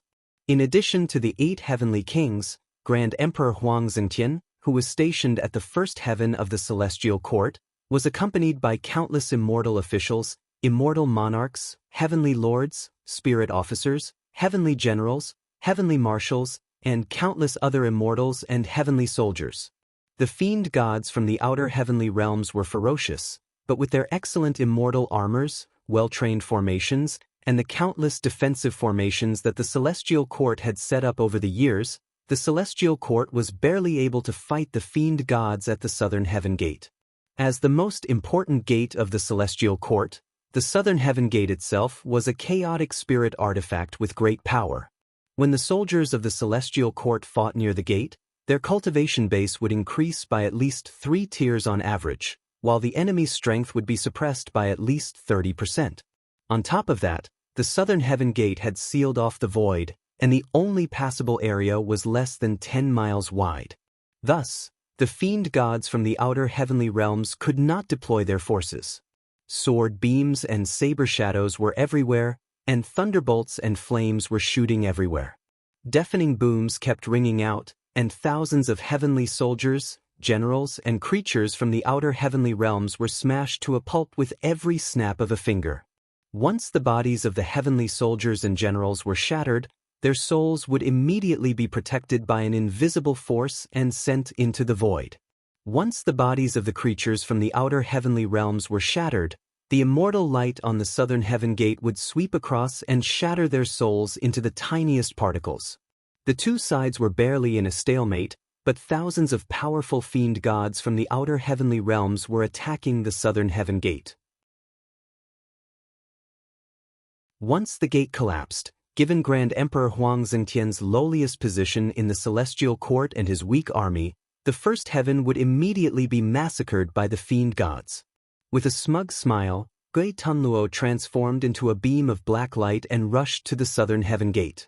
Showing no mercy to the damage to his myriad ghost banner, he threw it at the gate with all his might. A black torrent came whistling down from tens of thousands of miles high, accompanied by the howling of countless ghosts. The Southern Heaven Gate, which was already on the verge of collapse, was struck by Gui Tunluo's all-out attack, and the Golden Gateway immediately collapsed. The Southern Heaven Gate groaned and turned into a beam of bright light, shooting straight out of the 33 heavens. Meanwhile, the fiend gods from the outer heavenly realms, who were blocked outside the gate and unable to launch a full-scale attack, scattered and rushed into Huang Zhengtian like a tide breaking through a dam. Gui Tunluo burst into wild laughter, then disappeared with a sway of his body. The fiend gods from the outer heavenly realms who had followed him were stunned for a moment, then roared and rushed into the Celestial Court as well. Pale golden immortal blood flowed all over the ground as the heaven immortals inside Huang Zhengtian were slaughtered. The light in the Celestial Court dimmed a little as clouds and smoke swept in from all directions.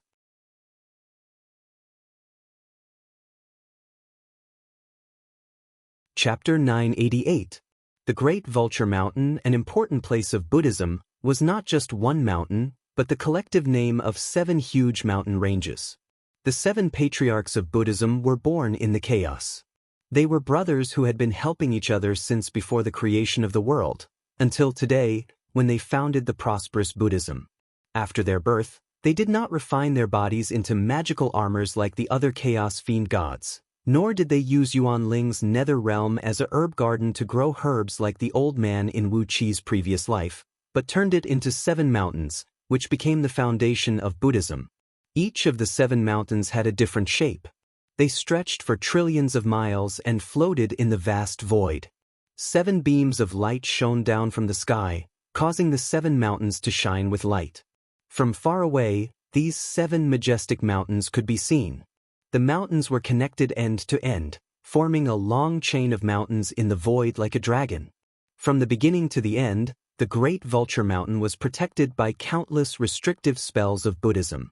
If anyone wanted to go up the mountain, they had to go from the first mountain, Mount Wonderful Sound, to the second, Mount Watching Tide, to the third, Mount Listening Wave, to the fourth, Mount Thunder Sound, then Mount Iron Barrier, Mount Wonderful Abode, and finally the 7th, Mount Thousand Buddha.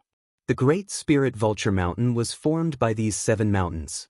The spirit veins in the mountain were intertwined like a divine dragon, and the countless restrictions were like the scales of the divine dragon. The entire Great Spirit Vulture Mountain had been nurtured and refined by the Buddhist Dharma for so many years. The mountain was indestructible, and the surrounding void was covered by powerful restrictions. Without permission, outsiders could not even take a step into the mountain. In the gap between 2 mountains in front of Mount Wonderful Sound, There was a narrow path paved with blue stones. It went up the mountain for more than 100 miles, and there was a small temple that occupied an area of only about 300 feet. There were 3 to 5 monks chanting scriptures in the temple all year round, and 7 to 8 Taoists cleaning the place. The temple did not have a name, but there was a foot-tall stone tablet at the corner of the mountain path several hundred feet in front of the temple, with the words Great Vulture Mountain carved on it. Ordinary people could not enter the void, and even immortals could not find Gridrakuta Mountain. Those who had the strength to see Gridrakuta Mountain could not set foot on this path even if they came to the front of the mountain. If there was a primordial immortal who had the strength to set foot on this path, he would only be able to reach this tiny stone tablet before he was crushed by the immense power of will. Other than the Buddhist disciples who had received permission, which outsider would dare to enter the Great Grizzly Vulture Mountain? After all, these 7 mountains were derived from the mother bodies of the 7 Buddhist patriarchs. Stepping on the Great Spiritual Eagle Mountain was equivalent to stepping on the bodies of the 7 Buddhas. If one was not a core disciple of the Buddhist patriarchs, how could the 7 Buddhas allow one to step on them? I would have used my methods to turn you into ashes long ago. But today, countless fiend celestials from other domains surrounded Great Spirit Vulture Mountain. Looking in all directions, Great Spirit Vulture Mountain was densely packed with fiend celestials from other domains. There was no starlight at all. The path leading into the mountain was also crowded with countless fiend celestials. Howling, they pushed and shoved strange creatures of their own or different clans forward with all their strength. The stone tablet with the words Great Spiritual Eagle Mountain carved on it had been uprooted. An unknown green liquid had transformed into a liquid ball with a diameter of dozens of feet and wrapped around it. No matter how the colorful Buddhist light emitted from the stone tablet burned the liquid ball and made it sizzle, the stone tablet could not break free from the confinement of the liquid ball no matter how hard it tried. A few fiend celestials who looked like a combination of scorpions and centipedes were guarding the side. When they saw the liquid ball evaporate, their lower bodies immediately sprayed out a large amount of mucus and added it into the liquid ball, maintaining the confinement of the stone tablet. In front of the nameless temple, dozens of Buddhas with golden bodies and avatars were leading thousands of bodhisattvas and tens of thousands of arhats to form a formation shaped like a lotus flower. They were emitting a clear Buddhist light that carried a faint sandalwood aroma, blocking the only way into the mountain. Nearly 1,000 powerful fiend celestials had shrunk their bodies to the size of an ordinary human. Standing on the flat ground in front of the temple, they kept unleashing all kinds of divine abilities and mystic arts, causing the Buddhist light to vibrate violently and produce thunderous booms. These fiend celestials came from dozens of different worlds and hundreds of different clans.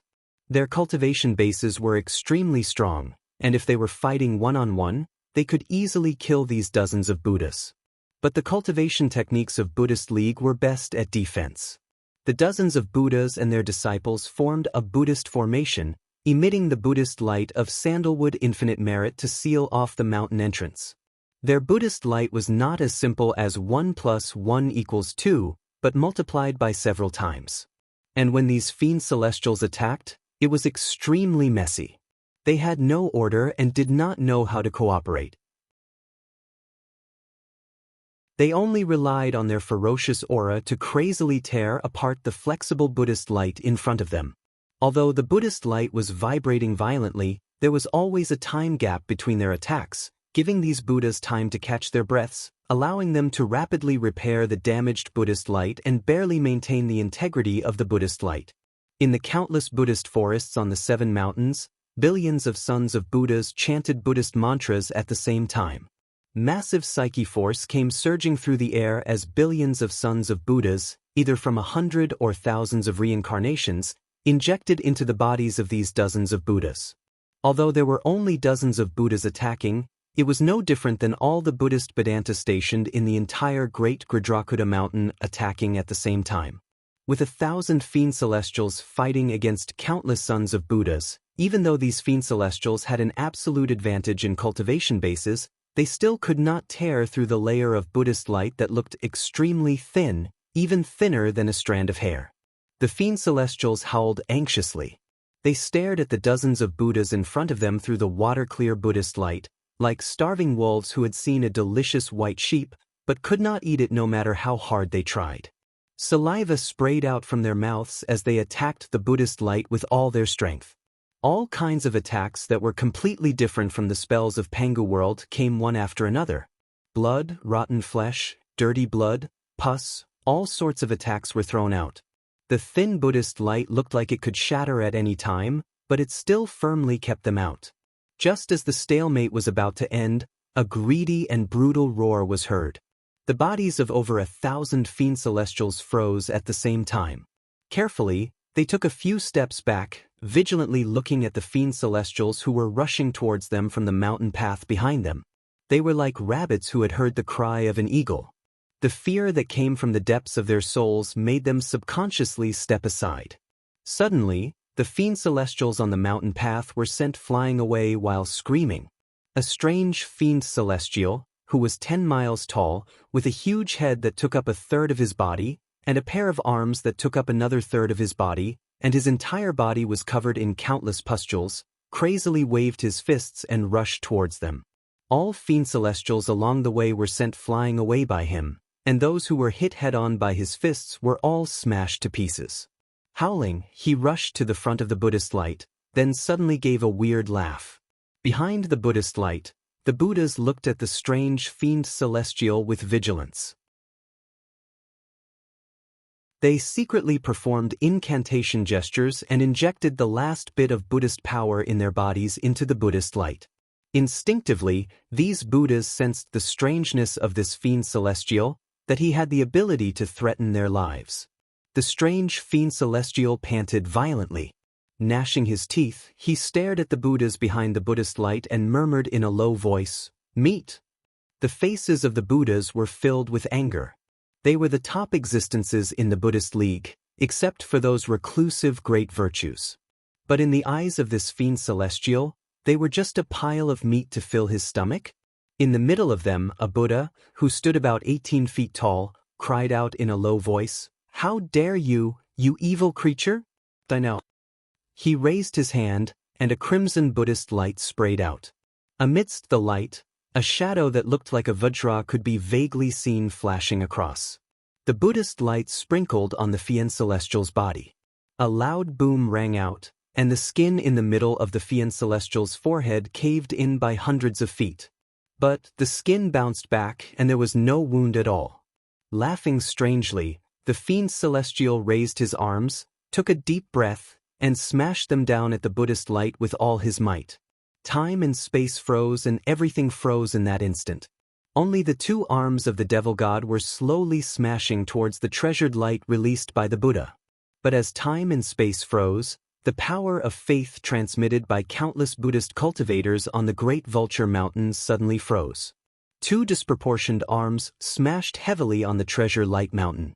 Accompanied by a muffled boom, a hair-thin crack suddenly appeared on the thin Treasure Light Mountain. In about 1,000th of a second, the crack was repaired, and the frozen void was restored under the impact of a certain restrictive spell on the Great Vulture Mountain. But in such a short time, the gigantic fiend celestial had already seeped into the void through the tiny crack like water. Sticky and stinking pus sprayed out from the countless lumps on his body, spraying all over the faces and bodies of the Buddhas, Bodhisattvas, and Arhats. Miserable howls could be heard as the golden bodies of tens of thousands of Arhats melted, and the golden bodies of Bodhisattvas suddenly turned mottled. Even the Buddhas let out muffled groans as they felt an excruciating pain in their bodies. At this critical juncture, 3 shadows flashed across the sky. Taisher Demon, Desolate Emperor, and Bai Ling Ho flew past the entrance of the Great Vulture Mountain and struck out at the same time. 3 lightning beads of different colors, the size of a human head, smashed down at the same time. The 3 balls of lightning exploded without a sound. There was no fire, no sound, and no movement at all. However, the flow of the spirit veins in the first 3 mountains of Great Spirit Vulture Mountain suddenly slowed down. It was like magma that was about to condense, flowing at an extremely slow speed. Without the support of the spirit veins, All the restrictive spells on the three mountains 1,000 meters away from the Great Vulture Mountain crumbled at the same time. The restrictive spell that had been keeping countless fiends celestial away for such a long time suddenly disappeared. Those fiends celestial poured down like a broken dam. Almost with a crash, the three green mountains in front of Gradrakuta Mountain turned black. The fiend celestials charged into the monasteries, the Zen forests, and the cave abodes. They cheered as they chopped off the heads of the sons of Buddha, splitting up their bodies and devouring them. Although 80% of the sons of Buddha saw the opportunity and escaped to the four mountain peaks at the back, there were still 20% of the sons of Buddha who were massacred by the fiend celestial. Just like Tai Huangzhentian, who had his southern heavenly gate breached, faint golden blood stained the three mountains. Heaven beyond heaven, in front of the Empress Hua Palace, the seven patriarchs of Buddhism were shuddering in fear. However, no matter how they calculated, the chaotic heavenly secrets were unable to tell them anything useful. They did not know that their core grounds had been dyed red by the blood of their disciples. They did not know anything. Blood continued to flow as sorrowful wails rose into the sky from the Great Vulture Mountain.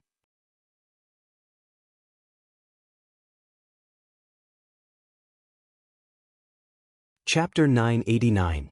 The battle cries of Gradrakuta Mountain shook the sky and blood flowed like a river, but the seven patriarchs of Buddhism in front of Empress Hua Palace were still ignorant. It was true that they had incredible magic power and infinite divine abilities, but now that the secrets of heaven had been messed up by the seven Buddhist patriarchs, the 9 Tao patriarchs, and the 18 saints, none of them could calculate anything useful. The first three mountains of Gradrakuta Mountain were breached, but the seven patriarchs of Buddhism were still sitting in front of the gate of Empress Hua Palace, blocking the gate of Empress Hua Palace in a daze. However, their blood and chi were fluctuating, and they had a bad premonition that forced them to calculate with their fingers. After a few days of uneasiness, the seven Buddhist patriarchs finally could not hold back the fear in their hearts and cast their Buddhist spells at the same time, looking around the world. However, the Empress Hua Palace suddenly emitted a dense seven-colored mist, which blocked the seven Buddhist patriarchs' sight and prevented them from seeing anything thousands of miles away. Huang clan, are you trying to make things difficult for us? Shoshin said angrily. The landmass where the Empress Hua Palace was located was transformed from the mother body of the Huang clan, which was born in the chaos.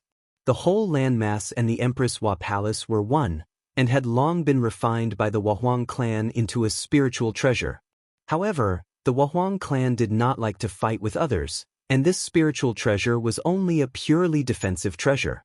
Otherwise, the seven Buddhist patriarchs would not have dared to block the gate of Empress Hua Palace. But now, the seven Buddhist patriarchs were constantly alarmed. They wanted to cast their divine powers to inspect the world, but the Huang clan had interfered, which made them a bit helpless. Shoshin scolded angrily, but the Huang clan did not pay any attention to him, and the seven-colored clouds kept gushing out. Shoshin was extremely angry. He slowly rose to his feet and suddenly transformed into a beam of golden light, flying toward the outside of the Empress Hua Palace. With Empress Hua's mighty power and the defensive restrictions covering the entirety of outer heaven, Shoshin wouldn't be able to see what was going on in the outside world under the cover of the rainbow clouds, unless he wanted to shed all pretense of cordiality and fight Empress Hua. With a trace of anger, Guarding Heart took a step out of the sky beyond heaven, where Emperor Nvua's palace was located. Only in this place could his Dharma eyes not be disturbed by the colorful clouds. In a blink of an eye, his Dharma eyes could illuminate the entire universe, allowing him to see clearly what was happening in the universe. All beings in Pangu world who were above the level of sky immortal instantly sensed something strange, as if a pair of enormous eyes had been looking down at them. This strange feeling disappeared in a flash. Shoshin, who was at the edge of the sky beyond heavens, had already angrily chanted the name of Buddha. The southern heavenly gate had collapsed, and countless fiend gods from outer domains were scrambling for the corpses and flesh of the unlucky sky immortals of Grand Sovereign Huangzhentian. The three mountains in front of Gradrakuta Mountain were flooded with blood. Someone had blocked the flow of the energy veins in the three mountains with a great divine power, and the powerful protective formation was broken by countless fiend gods before it could do anything. The blood of the Buddhist disciples dyed the three mountains red, and the miserable scene made Shoshin's heart bleed. The Buddhist disciples who could enter Gridrakutta mountain were all people who had a profound foundation and great affinity with Buddha. Many of them were Buddhist seeds who had reincarnated thousands of times, and had been monks for generations. Every one of them had a great possibility of becoming a Buddha in the future. For Shoshin and the others, who were dedicated to the glory of Buddhism, the death of any disciple on Gridrakutta mountain was an unbearable loss. Nyuwa! Shoshin roared. He no longer called the Wahwang clan by her title, but by her nickname. Buddha was enraged. At this moment, a red Buddhist flame burst out from the top of Shoshin's head, burning through the void of heaven beyond, revealing the chaos inside. Dozens of beams of golden light suddenly darted over at high speed. Dozens of monks, whose heads were bleeding or arms or legs were broken, fell at Guarding Heart's feet in a sorry state. A bodhisattva, whose body was covered in glowing jewels, but his chest and abdomen had been heavily slashed, revealing his colorful internal organs, cried out hoarsely, "Patriarch, quickly go and save Gridrakutta mountain. The disciples can't hold on any longer." Shoshin trembled with anger and shouted, "Are you here to deliver the news? Why are you only here now?" Two streams of hot tears flowed down the bodhisattva's face as he cried out, "Patriarch, we can't get close to heaven beyond. Once we do, we immediately lose our way. We have mistakenly entered the chaos a few times, and many of our senior brothers were killed by natural hazards in the chaos, leaving nothing behind." Guardian Heart was stunned. His eyes widened in anger, and rays of Buddhist light shot out. Instantly, the void trembled, and a few young girls with seductive figures suddenly transformed into petite and adorable beehives. They flapped their wings and rapidly flew into the sky beyond the heavens. A sheet of colorful mist swept over, and the bee tigers disappeared without a trace. Apparently, they had been brought into Empress Was palace by the Wahwang clan. Shoshin's Dharma eyes were very powerful. Before the girls turned into bee tigers and fled, he saw the leading girl, who was a peak stage primordial immortal, carrying a large flag that glowed with a bright light. In the middle of the flag was an ancient demon rune that emanated a mysterious aura, and the images of countless mountains, rivers, and demons could be vaguely seen in the light. Shoshin knew that this was a supreme treasure of Primal, the myriad spirit flag, which the Wahwang clan obtained from the chaos. It had the powerful effect of deterring all demons, ghosts, spirits, and otherworldly items. At the same time, it also had the power to confuse and disturb the void. Obviously, this group of young girls who had cultivated into beehive tigers had used the myriad spirit flag to isolate the communication between the sky beyond heavens and the outside world. They had used the myriad spirit flag to send the Buddhist disciples who had come from the great spirit vulture mountain to beg their patriarch to save their lives to suffer in the chaos world. It was obvious that the Wahwang clan had secretly activated the restrictive power of Empress Was Palace to cut off heaven beyond when the fiend gods from the outworld attacked Mount Grizzly Vulture. Otherwise, the 7 Buddhist patriarchs would not have been so slow to realize that so many of their disciples and granddisciples had been killed. Shoshin was so angry that his limbs were trembling. He suddenly recalled the warning that the Wahwang clan had given him. It could not be any more accurate. A woman's heart was the most vicious. The Wahwang clan's plan was closely followed by the other, one closely interlocking with the other, leaving no loopholes. Shoshin and the rest had suffered a great loss. Mount Grizzly Vulture was the foundation of the Buddhist League. If the Mount Grizzly Vulture was really breached by the fiend gods from the outworld, the 7 Buddhist patriarchs could forget about bringing glory to the Buddhist League. Even now, if the fiend gods from the outworld took another step on the first 3 mountains of Mount Grizzly Vulture, it was equivalent to giving the 7 Buddhist patriarchs a tight slap to their faces. Now, they were slapping the faces of the 7 Buddhist patriarchs so hard that Shoshin felt as if his internal organs were burning, as if there was boiling oil inside him. Nyuwa! Shoshin roared into the sky once again. He roared like a Vajra lion and rushed back to heaven beyond. The colorful mist spreading out from Empress Hua Palace gradually dispersed, and the cold voice of the Huang clan was heard, with a hint of inexplicable charm. Shoshin, what are you shouting for? You blocked the gate of Emperor Nvua's palace and forbade me to go out. I've already tolerated it. But you even yelled and disturbed the peace of Emperor Nvua's palace. Don't go too far. Shoshin raised his right hand and cast a Buddhist palm incantation down toward Empress Hua Palace. The sound of chanting filled the air, and a strong scent of sandalwood wafted in the air. A huge hand, measuring 10,000 miles in circumference, which looked like it was carved out of pure gold and was emitting a bright white gleam, appeared in the sky and smashed down toward Empress Hua Palace. Prince Changqin broke the void with the mirror of Kunlun, cried Shoshin. He led the fiend gods from outer domains to invade Pangu world and slaughter the disciples of the Buddhist League. Yet, you say I'm going too far? A beam of red light shot up into the sky from Emperor Nvua's palace. The Buddha's palm shattered the red light inch by inch, then slowly pressed down.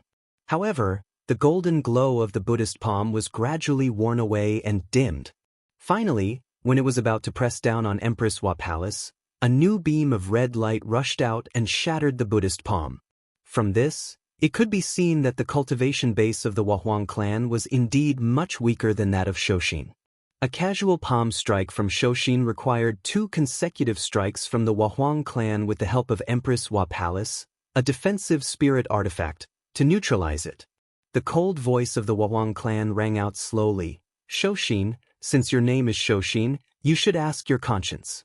Were you the one who plotted against the human race, blocked the gate of Empress Hua Palace and bullied me, or were you the one who summoned the fiend gods from outer domains to kill your disciples? The other 6 patriarchs, who were sitting cross-legged in front of Empress Hua Palace, slowly rose to their feet and said in a cold voice, "It's just that you were too cruel." The Huang clan laughed coldly and said with a faint sigh, "A monk can do it, but I can't? His actions were too vicious? What is your plan? If your plan comes true, will the human race still be the human race? You want to raise the humans under my protection like pigs and dogs? What do you think of me?" The 7 Buddhas were silent for a long time. Then Shoshin said coldly, "I'm not going to argue with a woman like you today. My junior brothers, let's go back to the Great Vulture Mountain and kill all those fiend gods first, then we'll come back to seek justice." With a cold snort, the 7 Buddhas were about to leave, but the Huang clan laughed and said, "Justice? Justice is in the hearts of the people, and it's not something you Buddhas can say. You want justice? I'm going to seek justice from you today. If you want to save the Great Vulture Mountain, you'll have to be a genius beyond the heavens." 2 mighty and unparalleled auras rose into the sky, followed by a beam of spiritual light. With the 4-legged square cauldron above the Huang clan's head, the yellow Emperor Xianyuan and the Yen Emperor Shenong on her left and right, the 3 of them rushed straight out of the Empress Hua Palace. The yellow Emperor Xianyuan and the Yen Emperor Shenong were in high spirits, and the auras around them were rolling like dragons. The billowing purple aura mixed with the endless chi of merit surrounded them, and the aura made the 7 Buddhas exclaim in unison. The yellow Emperor Xianyuan and the Yen Emperor Shenong had already successfully fused with the Tao, and stepped into the ranks of the top existences in the Pangu world, achieving immortality and indestructibility. What made people even more helpless was that, just like the Huang clan, they fused with the immeasurable virtue and the immeasurable psyche power of the human race, and they formed the golden body of merit. This made the 7 Buddhas so angry that their claws were numb, but they dared not to really attack them. The golden body of merit was protected by the heavenly Tao, and whoever dared to touch them might be immediately punished by the heavenly Tao. Even figures like the 7 Buddhas were not willing to fight recklessly. If the golden body of merit was not such a cheat-like existence, how could the 7 Buddhas gather their strength to stop the Huang clan? With their cultivation, 2 of them could suppress the Huang clan and make her unable to move. Because they did not dare to attack the golden body of virtues recklessly, the 7 Buddhas could only envelop the entire palace of Emperor Envihua with their enormous willpower and block the exit of the palace of Emperor Envihua by taking a beating. That was why the little maids of the Empress Hua Palace dared to take turns to fight the 7 Buddhas. The Huang clan looked coldly at the 7 Buddhas, who were speechless, and said softly, "I told you, you won't be able to walk out of the human realm beyond heaven easily." 5 figures flashed out of the air, and a deep and hoarse voice slowly sounded. "Monk, we all think that the human race is still better than the human race."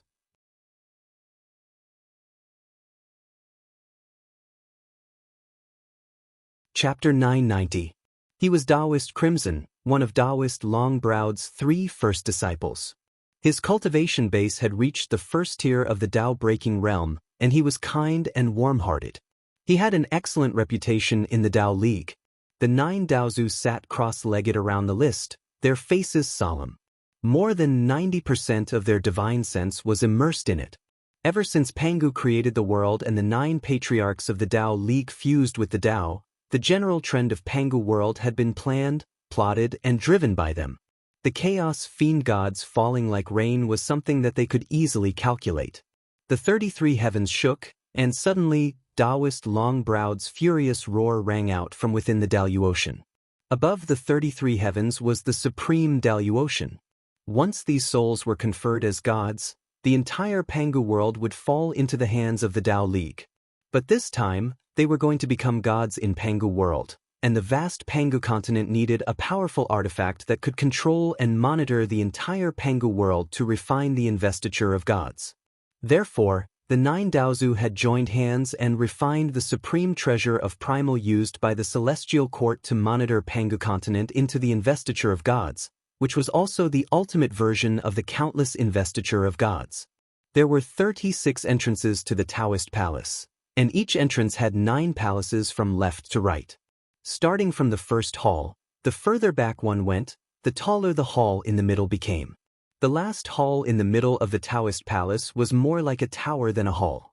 The 36 halls corresponded to the 36 heavens of the Taoist sect. There were many doors on each level of the hall, and in front of each door stood a giant golden-armored heavenly general. But with 90% of his divine soul fused with the investiture of gods, he could not act rashly in a hurry. After pondering for a long time, the Taoist suddenly reached out a hand and made a grabbing motion. The bronze swordbreaker he used to fight Greathorns last time glowed faintly and fell into his hand. And this time, they had the entire human race in their calculations. Once they succeeded, Pangu world would be in their hands. Even if the 7 patriarchs of the Buddhist League got some benefits, it would not hurt the general trend. By then, the destiny of the entire human race would be seized by the Tao sect, the power of the entire world would be used by the Tao sect, and the 9 ancestral patriarchs would be able to transcend mortality and attain sainthood. The slightest mistake in one's mind during artifact forging would result in failure, not to mention that they were forging a grand mist artifact. Tao integration realm? What would the Tao integration realm amount to then? To be honest, the Daozu were also a little uneasy about the investiture of the gods in their hands. Thus, every soul was carefully selected, and every soul was extremely important. How could they allow them to do as they pleased within the divine seal decree and devour each other?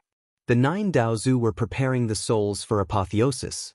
They were not the natal fiend gods that the immortals of the fiendish Tao kept in their magic treasures, nor did they keep the natal poison goo. They could not let these souls devour each other. There was not the slightest sound in the vast Tao palace. Immortals dressed in Taoist robes sat in groups of 3 to 5 in each of the palaces. They were either quietly cultivating, reciting scriptures, or concocting elixirs and weapons. Everyone had their own things to do, but no one dared to make any noise. The souls that were sucked into the divine seal decree kept clamoring to devour each other, and kept clamoring to refine and control the entire investiture of the gods, which greatly weakened the power of the divine seal decree and prevented it from monitoring the deaths and injuries of all living beings on Pangu continent normally. Suddenly, the Huang clan released the fiend gods from the outer domains into Pangu world. Countless fiend gods rushed into the 33 heavens, and even the southern heaven gate was knocked away. With the overall strength of the 9 Daozu, they immediately discovered what was happening in the celestial court, and were ready to fight back for their disciples and granddisciples. The 18 saints were all idlers, and it was easy for them to defeat them one by one. Moreover, the Wahuang clan was all alone. Although she had a golden body of virtue that was extremely difficult to provoke, she was, after all, a woman. Since the creation of the human race, she had been staying in the Empress Hua Palace all year round. Even the apocalypse of heaven and earth could not touch the palace. It was as if she was raising all kinds of divine beasts and fowls for fun. As for the 7 patriarchs of the Buddhist League, they were a little restless and wanted to replace the Tao League at any time. However, their power was limited, and when their cultivation bases were about the same, the 9 Daozu of the Tao League had firmly suppressed them. Therefore, whether it was the apocalypse of heaven and earth, or the countless intrigues and schemes, the 7 Buddhist patriarchs of the Buddhist League had always appeared as natural allies of the patriarchs of the Tao League.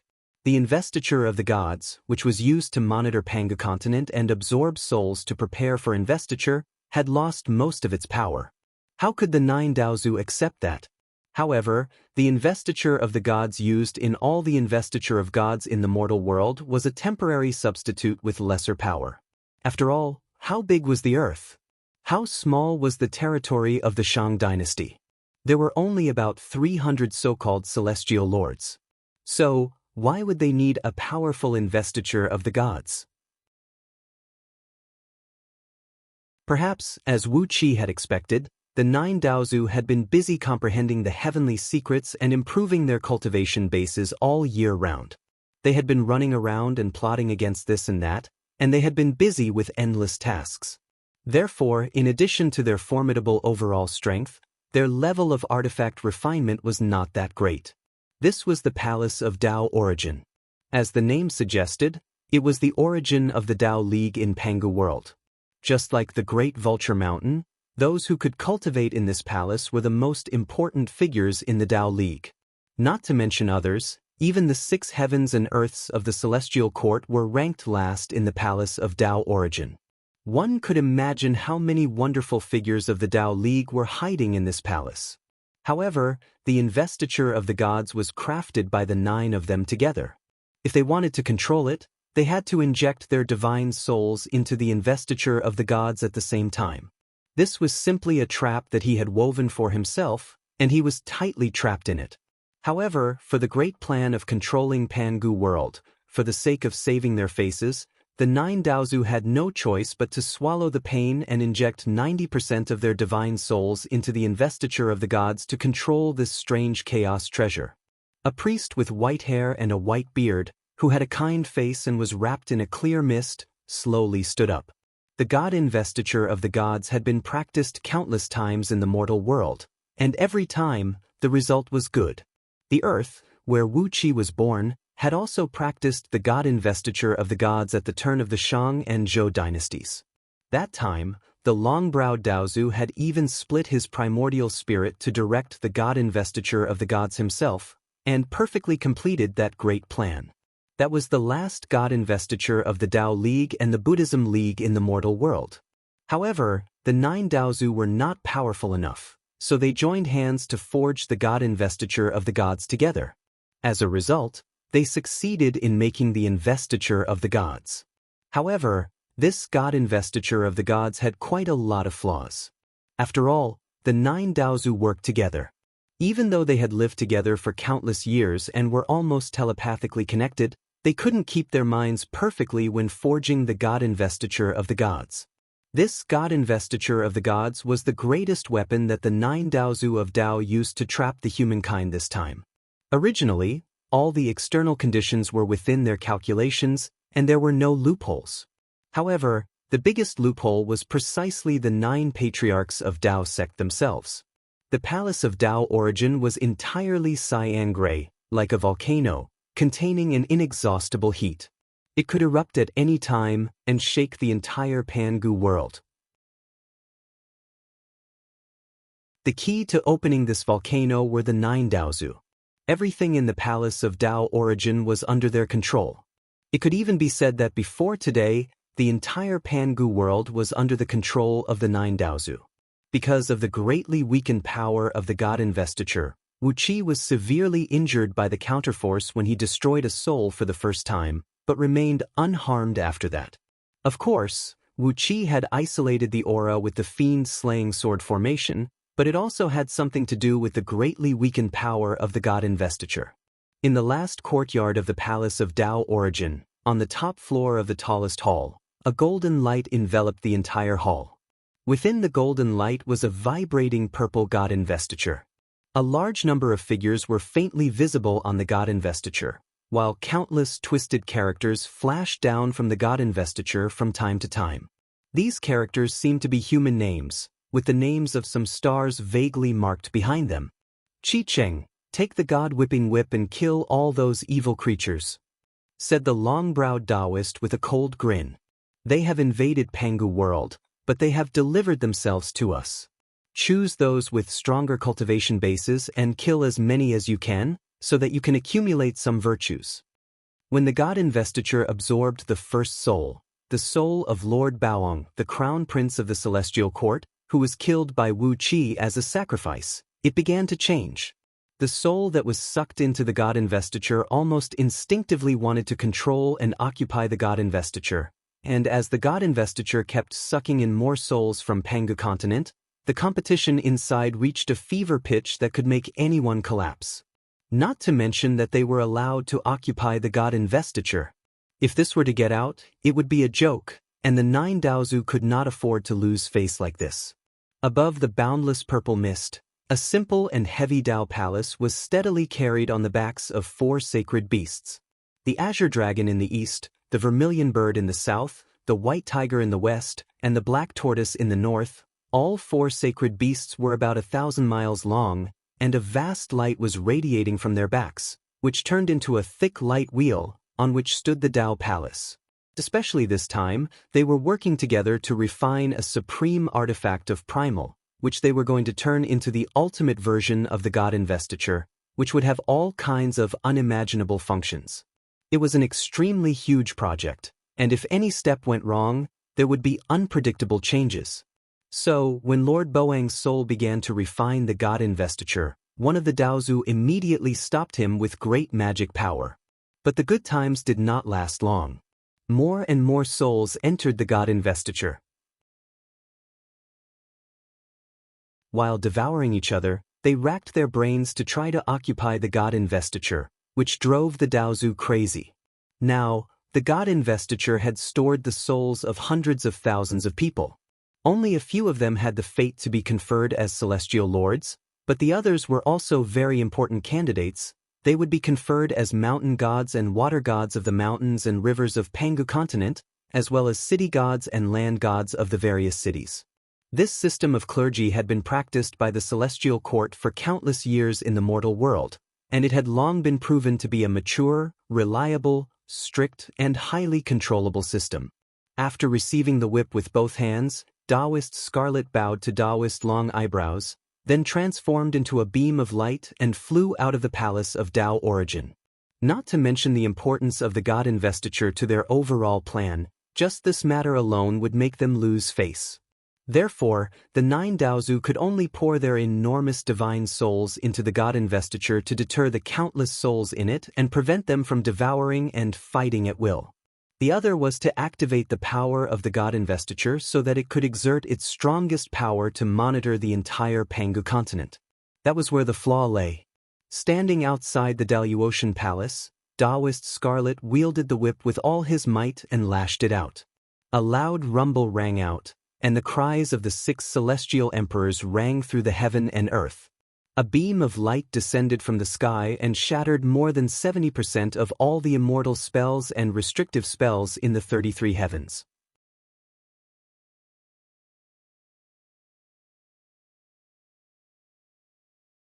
Chapter 991. Taoist Crimson's whip broke 70% of the restrictions, and the 33 heavens fell into a deathly silence. Not to mention the 6 celestial emperors, countless celestial lords, heavenly officials, spirit officials, immortal monarchs, heavenly lords, heavenly generals, heavenly kings, and other high-level members of the heavenly court, not to mention the long-eyebrow Taoist, whose face was ashen and whose aura was extremely chaotic. Even the fiend gods from the outer domain were staring blankly at the 33 heavens that had become a thoroughfare. The 33 heavens were very difficult to attack. Just the southern heavenly gate alone was enough to hold off the fiend celestials of the other realms for a long time. Not to mention the higher the sky, the more powerful the restrictive immortal spells became. There were all kinds of soul-destroying immortal light, annihilating magnetic light, and other vicious things. Even the fiend celestials of the other realms, whose cultivation had reached the Tao-breaking realm, would be peeled off several layers of their skin when they encountered these powerful immortal spells. Just Sovereign Huang Zhengtian alone had killed so many immortals that their blood flowed like a river, and the terrifying restrictions had also killed 3 times the number of celestial gods that had perished in battle. Fighting on their home ground gave them an absolute advantage, not to mention that their home ground was called the 33 heavens. However, Taoist Crimson's whip was similar to the investiture of the gods, which was made by the 9 Daozu using a primordial treasure. This deity-striking whip was different from the legendary deity-striking whip used by Jiang Ziya in the War of Deification that took place at the turn of the Shang and Zhou dynasties on Earth in the mortal world. This was a genuine deity-striking whip that took 9 Taoist ancestors several eons of hard work to refine. Its lethality was extremely tyrannical. No matter if it was a saint, immortal, fiend, mortal, demon, or ghost, it only needed a light lash to shatter them. The 9 great Tao patriarchs had worked together to create the treasure, and Taoist Crimson was at the peak of the Tao-breaking level. The restrictive spells of the 33 heavens had been set up by previous celestial emperors, and among the thousands of celestial emperors, only a handful had reached the Tao-breaking level. That was why Taoist Crimson's whip had almost shattered the 33 heavens. The celestial gods looked down at the countless celestial gods of the 33 heavens, their faces pale. The fiend celestials of the other realms drooled as they looked at the countless immortals in the 33 heavens. All of a sudden, a loud rumble rang out. Thousands of fiend gods from outer domains, who were forced to shrink their bodies to the size of ordinary humans, laughed wildly as they expanded their bodies to thousands of miles tall. With every step they took, they crossed thousands of miles and quickly rushed past Grand Emperor Huang Zhengtian, leading countless fiend gods to charge even higher into the sky. Along the way, all the advisors of the celestial court who dared to stop them were smashed to pieces by these fiend gods. Whether they were heaven immortals, gold immortals, or primordial immortals, they were as weak as tofu in front of these leaders. On the surface, there were no more than 100 primordial immortals in the entire celestial court. Faced with thousands of fiend gods who were in the realm of Tao breaking and the realm of Tao reasoning, the celestial court was almost defenseless after losing the restrictions of the 33 heavens. In just the time to finish a pot of tea, 26 layers of the 33 heavens had been breached. From Taihuang Huangzing heaven to Yuan Tong Yuan heaven, the 26 heavenly realms, which were shrouded in bright light and drifting clouds, were quickly occupied by the celestial fiend from outer domains. It was as if ink was being poured into a puddle of clear water. The number of celestial fiend from outer domains grew larger and larger, and their harsh, unpleasant cries made one's eardrums ache. Crimson! Taoist long eyebrows' roar shook the entire 33 heavens. Smiling faintly, Taoist Crimson held the god-slaying whip with both hands and bowed deeply in the direction of the Daoyuan Palace. Master, would you believe me if I told you that my whip missed? At this time, Taoist Crimson, who had always been steady and kind, was in the mood to make a witty remark, and his voice was filled with an indescribable vitality and enthusiasm. This strange thing made the hearts of everyone who heard Taoist Crimson skip a beat, and a chill ran up from the soles of their feet. Not to mention the 6 celestial emperors, even the 9 Daozu froze, as if something extremely frightening was happening. Large sheets of immortal light sprinkled down from the Daoyuan Palace, rapidly repairing the restrictions of the 33 heavens. At last, the 9 Daozu had struck out in person. But as more than 90% of their divine souls were tied up by the investiture of the gods, the power of the various restrictions they had set up in the sky was limited, and could only block the attacks of those celestial fiends celestials from outer domains below the realm of primordial. The leaders of the stronger celestial fiend celestials could still come and go with great difficulty, braving thunderbolts and flames to kill all the immortals they saw, greedily devouring everything they had. But after all, the investiture of the gods was close at hand. While the flesh and blood of the immortals were devoured, their immortal souls were still sucked into the investiture of the gods. But this was not what the 9 Daozu wanted to see. They were going to absorb the souls of the heroes of the human race who had died on Pangu continent, or the souls of the mountain spirits and water monsters, and confer them the title of celestial lords. So, what was the point of absorbing the immortal souls of countless immortals who had become the subjects of the celestial court?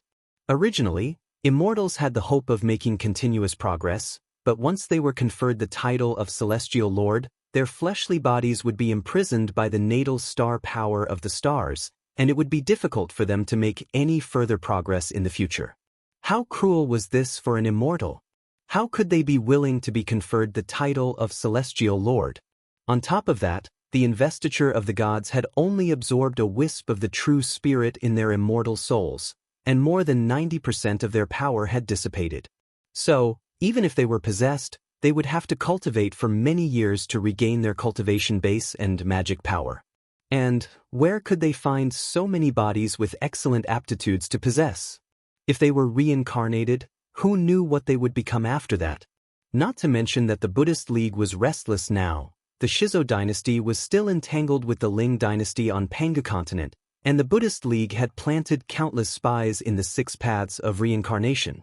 Perhaps, more than 90% of the immortals of the celestial court would have to enter the beast realm after reincarnation on a large scale. After considering all kinds of possibilities, the 9 Daozu were stunned to find that Scarlet's whip had given them a great, almost unsolvable problem.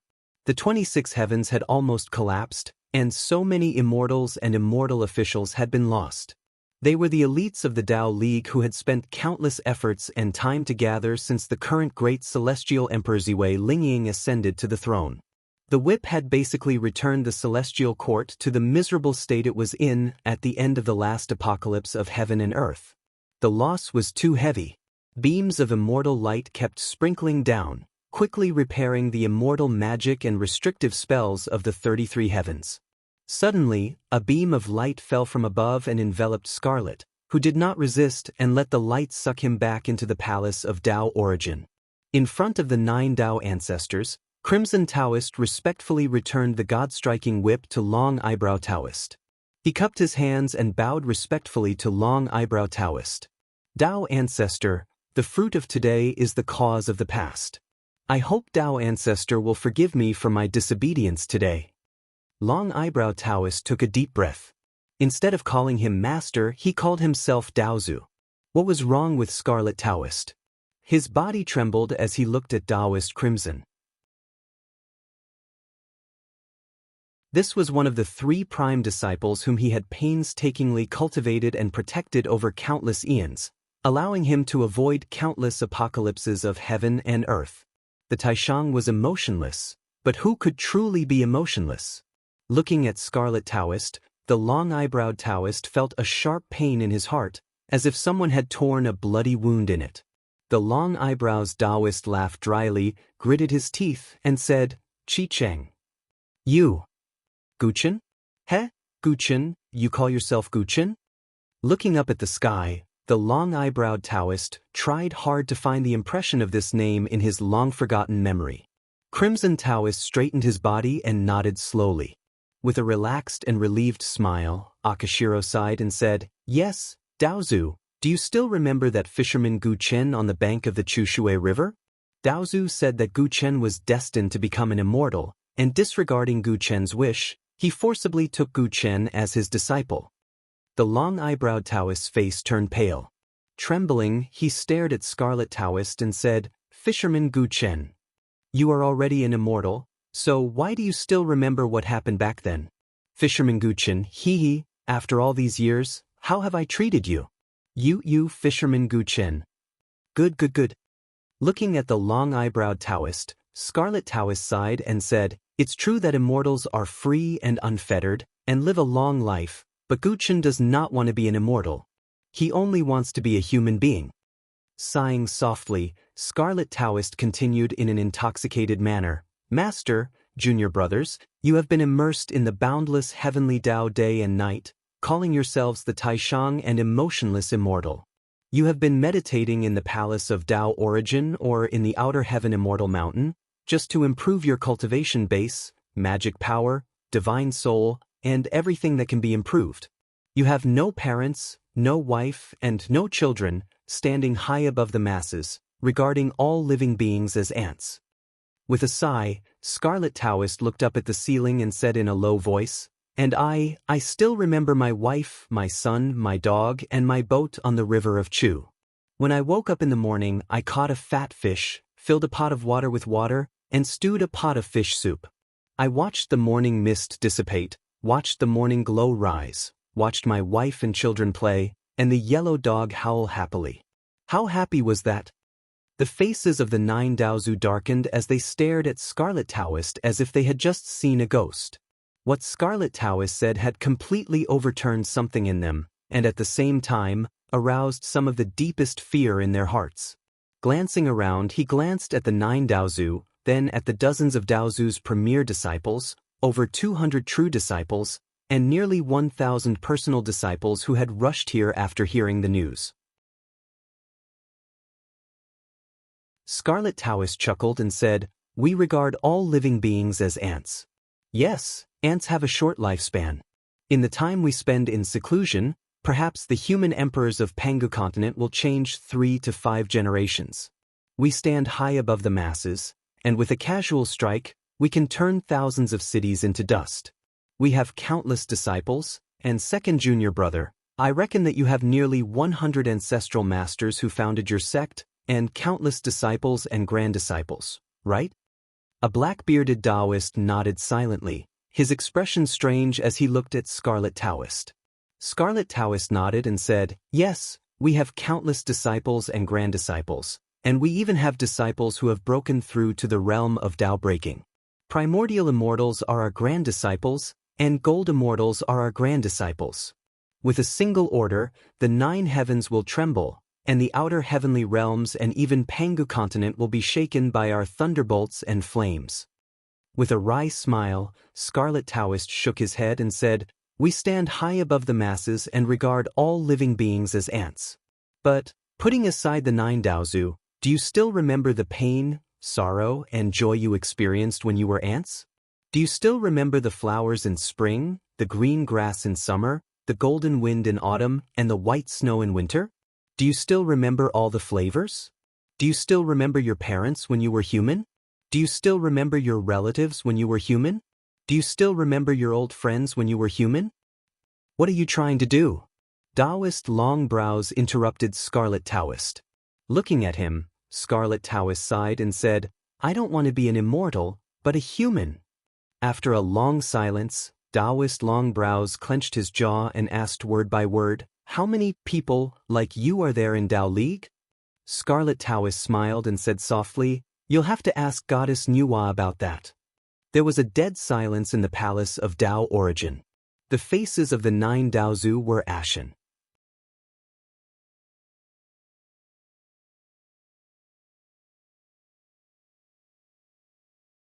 Chapter 992. The eldest Daozu looked at each other for a long while, then slowly glanced across all the first disciples, true disciples, and direct disciples in the hall. Over 1,000 top-grade powerful beings in Pangu world had their mouths, noses, and hearts fixed on their faces, remaining motionless like wooden statues. They were all devout warriors with great Tao, and seemed to be the true disciples of the 9 Daozu, loyal and courageous. However, Scarlet Priest, one of the 27 top first disciples of the 9 Daozu, was also standing here. He remained motionless, with a faint smile on his face, as if he was still the filial disciple and true disciple of Long Eyebrow Priest. Abruptly, a gust of wind rose from the hall. A visible cyan gust of wind surrounded Scarlet Priest and disabled him from moving. Long Eyebrow Priest let out a long breath and said blandly, Go to the Empress Hua Palace and curse the Huang clan for 10 minutes. Give up those strange thoughts in your head, and you will still be my best disciple." Scarlet Priest could not move. He only smiled and said, "Dao Zu is joking." Long-Eyebrowed Taoist quietly looked at Scarlet Taoist, and Scarlet Taoist also quietly looked at him. Both of their eyes seemed to be surrounded by nebulas, sparkling with mysterious light spots, each containing the endless mysteries of the world. After a whole 2 hours, Long-Eyebrow Priest said in a low voice, "You have always been my best disciple. I believe that the next one who can fuse with Tao will either be Reverend Qiang, the eldest disciple of your uncle White Eyebrow, or you." When Long-Eyebrow Priest said this, his mouth corners were trembling. His heart, which had been as still as a rock in a dead tree for countless years, was aching, and even his voice was trembling. For Tao integration stage cultivators, it was virtually impossible for them to affect their mental states. But this time, because of Scarlet Priest's betrayal, let's call it a betrayal, Long-Eyebrow Priest was deeply hurt. Scarlet Priest failed to get any response from Long-Eyebrow Priest. He just smiled, looked at Long-Eyebrow Priest, and slowly nodded. Long-Eyebrow Taoist was silent for a long time again. Then, he gritted his teeth and said, "To be immortal and to be free and unfettered, what's wrong with being an immortal? The human race is like a bunch of ants, born in the morning and extinguished in the evening. They can't even control their own fate, so what's so good about being human?" Scarlet Taoist finally spoke. He chuckled and said, "If he is not a good person, why does Dao Zu want to control the human race?" The long-eyebrowed Taoist was speechless. He looked at his 8 brothers in embarrassment. The 9 Dao Zu were silent at the same time. They couldn't answer the question from the perspective of their hearts. Yes, if the human race was really as insignificant as an ant, then why did Taoism and Buddhism try so hard to divide and control the human race? Wasn't it because the human race wasn't so insignificant and weak? In the current Taoism and Buddhism, apart from the 9 Daozu and the 7 Gautama Buddhas who were born as chaos fiend gods, apart from some of the powerful people who were not from the human race, more than 95% of the Taoists and monks were born as humans. Not to mention the Taoists, they could immediately ascend to become immortals and live a long life after obtaining the fate of immortality. But what about the monks? The monks used the power of faith and faith as the foundation to prove their Tao, and they often made great aspirations to help themselves achieve the Tao. Therefore, the monks could cultivate faster than the Taoists, but they had to pay a greater price. Many Gautama Buddhas had to go through tens of thousands, hundreds of thousands, or even millions of reincarnations in the human race before they finally became Buddhas. Whether it was immortals or Gautama Buddhas, they could never cut off the inextricable connection with the human race. No matter how much they despised the weak, and uncivilized human race, even if the heavenly Tao didn't recognize them as part of the human race, they were still humans, after all. Just like a big tree laughing at the insignificance of a small seed, the long-eyebrowed Taoist said that the human race was insignificant, but it was actually a criticism. What he was criticizing was not other people's hearts, but his own. However, Scarlet Taoist's rhetorical question made the 9 Daozu speechless. After another long silence, the long-eyebrowed Taoist sighed and said in a low voice, "What a criticism!" He smiled bitterly for a long time, then asked Scarlet Taoist curiously, "Did the Huang clan find you only after you became my disciple?" Scarlet Taoist looked at the long-eyebrowed Taoist with a deep nostalgia in his eyes. After pondering for a long time, Scarlet Taoist said in a low voice, "Do you remember that when Daozu forcibly recruited the fisherman Gu Chen as his disciple, the world was still ruled by the sacred emperor of the human race, Zhuanshu? Before Daozu met the fisherman Gu Chen, Emperor Zhuanshu had visited Gu Chen in person." Scarlet Taoist took a deep breath. His tone became very excited, and his face was flushed. At that time, the human race was so prosperous, and Pangu continent was so vast, and Gu Chen was just a commoner under the rule of the human emperor. But the sacred emperor Zhuanshu personally visited Gu Chen and bowed 3 times, begging Gu Chen to always remember that he was a human if he became Daozu's disciple, for the sake of the destiny of the human race. Not an immortal. Scarlet Taoist's face twitched. He performed a Taiji incantation gesture with both hands and performed a series of hand incantation gestures, almost frantically calculating something. After a long time, he snapped, "Nonsense! With Zhuanshu's cultivation base, how could he know that I'm going to take you as my disciple?" Scarlet Taoist smiled brightly as he nodded and said, "What was Sacred Emperor Zhuanshu's cultivation base at that time? About the same as an ordinary heaven immortal?" He really didn't know that Daozu was going to take Gu Chen as his disciple. He was just paying a visit to the fisherman Gu Chen at the Holy Mother's order. With a ruddy face, Scarlet Taoist snapped. As the Sacred Emperor Zhuanshu, he personally visited an ordinary commoner 3 times just for the sake of the destiny of the human race. I, Gu Chen, am only an ant-like human being, but I will never dare to forget this kindness for the rest of my life. Pointing his finger at the 9 Daozu, Scarlet Taoist sneered and said, "You stand high above the masses, treating all living beings in the world like dogs. You don't even have a trace of humanity. You forcibly took me as your disciple and severed the love between my husband and my son. How cruel is that?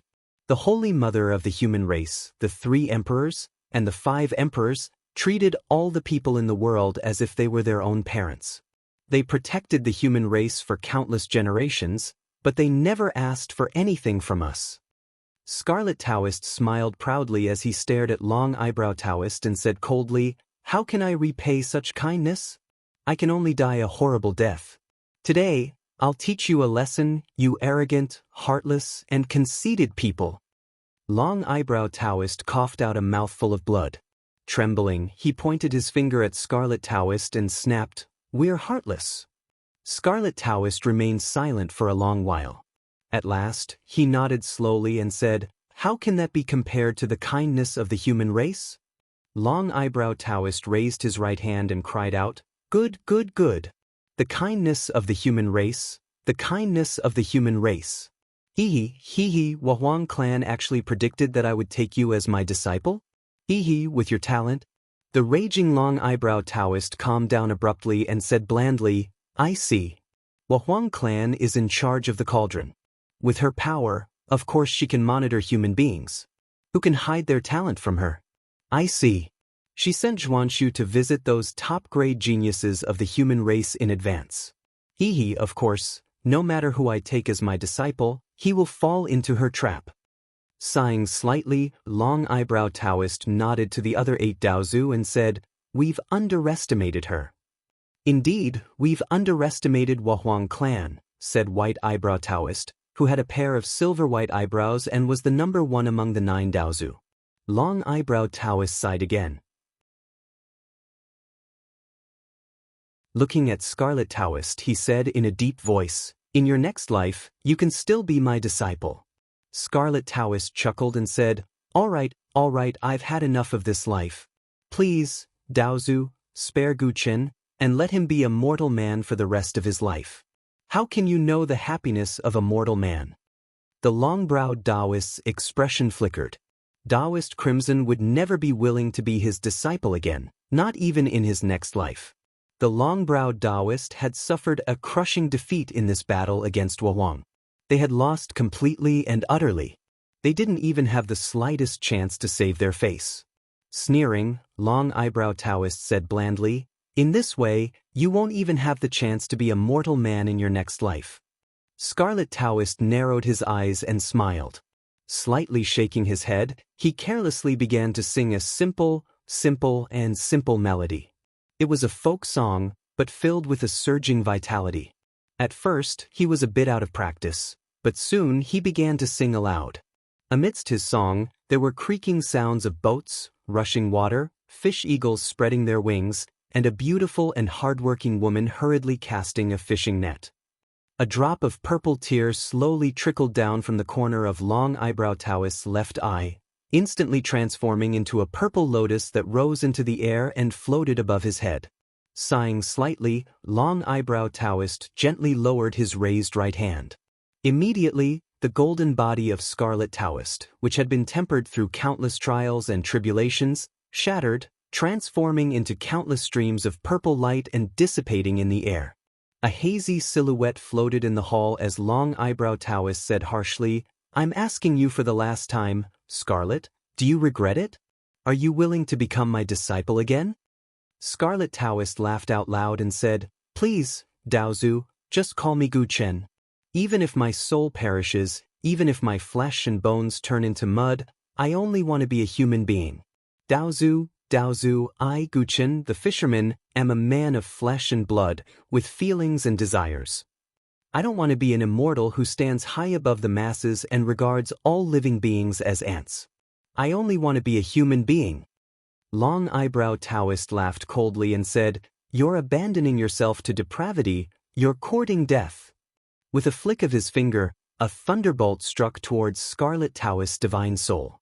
A faint rumble echoed out of the void as a four-legged square cauldron shattered the roof of the palace of Tao Origin and fell to the ground.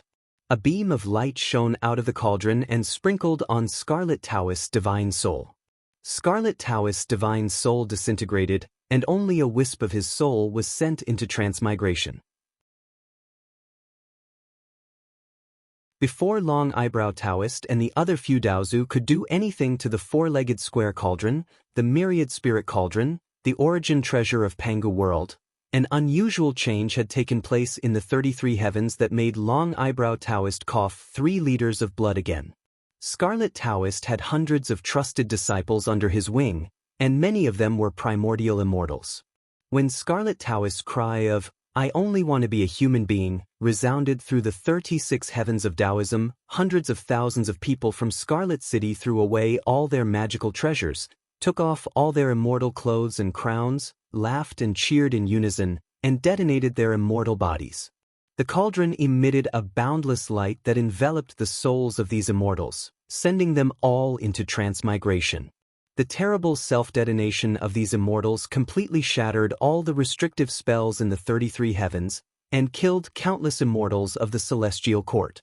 The celestial fiends from the outer domains roared and charged upward, all the way to the hall of enlightenment of the great celestial emperor Ziwei Lingying.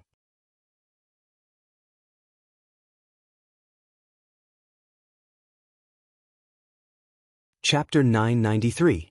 The 33 heavens and the great spirit Vulture Mountain were filled with deafening battle cries and rivers of blood, but the scene next to the origin tree of fire was as quiet as ever. Great Horns and the other Tao fusing experts were sweating profusely as they kept spewing wisps of true flame that looked like smoke and mist into the heaven-refining cauldron, allowing Wu Qi to control the cauldron to refine them into the Panga's mountains and rivers map. The true flame of the few Tao fusing experts had been consumed to the extreme, to the point that they could no longer bear it. It had been many, many years since they had experienced such a painful feeling as if all their internal organs were being sucked out and their brains were boiling. Great Horns gasped silently, his eyes fixed on the heaven-refining cauldron as his body trembled violently. The other Almighties also trembled slightly, and there was a trace of fear in their eyes. All of them were cursing Wu Qi in their minds. What the hell is this damned old monster Yuan Ling crafting?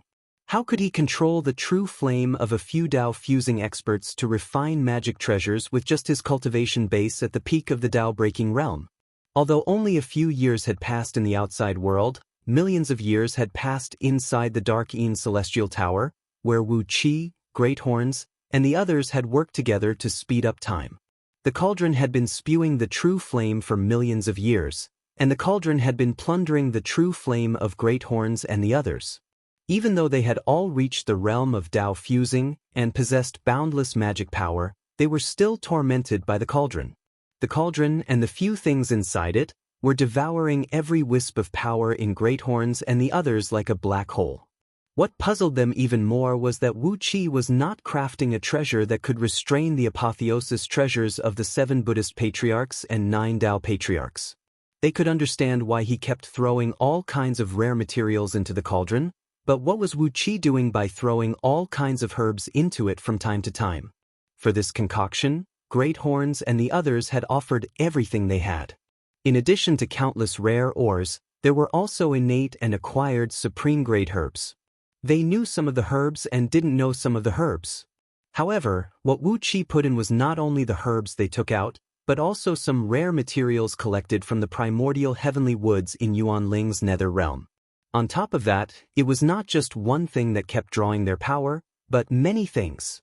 They couldn't see the situation inside the heaven refining cauldron, but they could roughly sense that there were dozens of large objects and millions of thumb-sized and mung bean-sized objects. Could it be that there was some kind of artifact that needed to be assembled with these parts?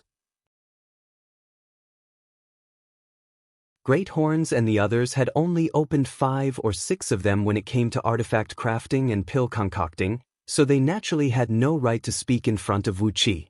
No matter what Wu Qi did, no matter how Wu Qi treated them as large energy sources, the few Dao fusing experts could do nothing but devour the natural energy in the outside world, refining their natal flame and fusing it into the cauldron.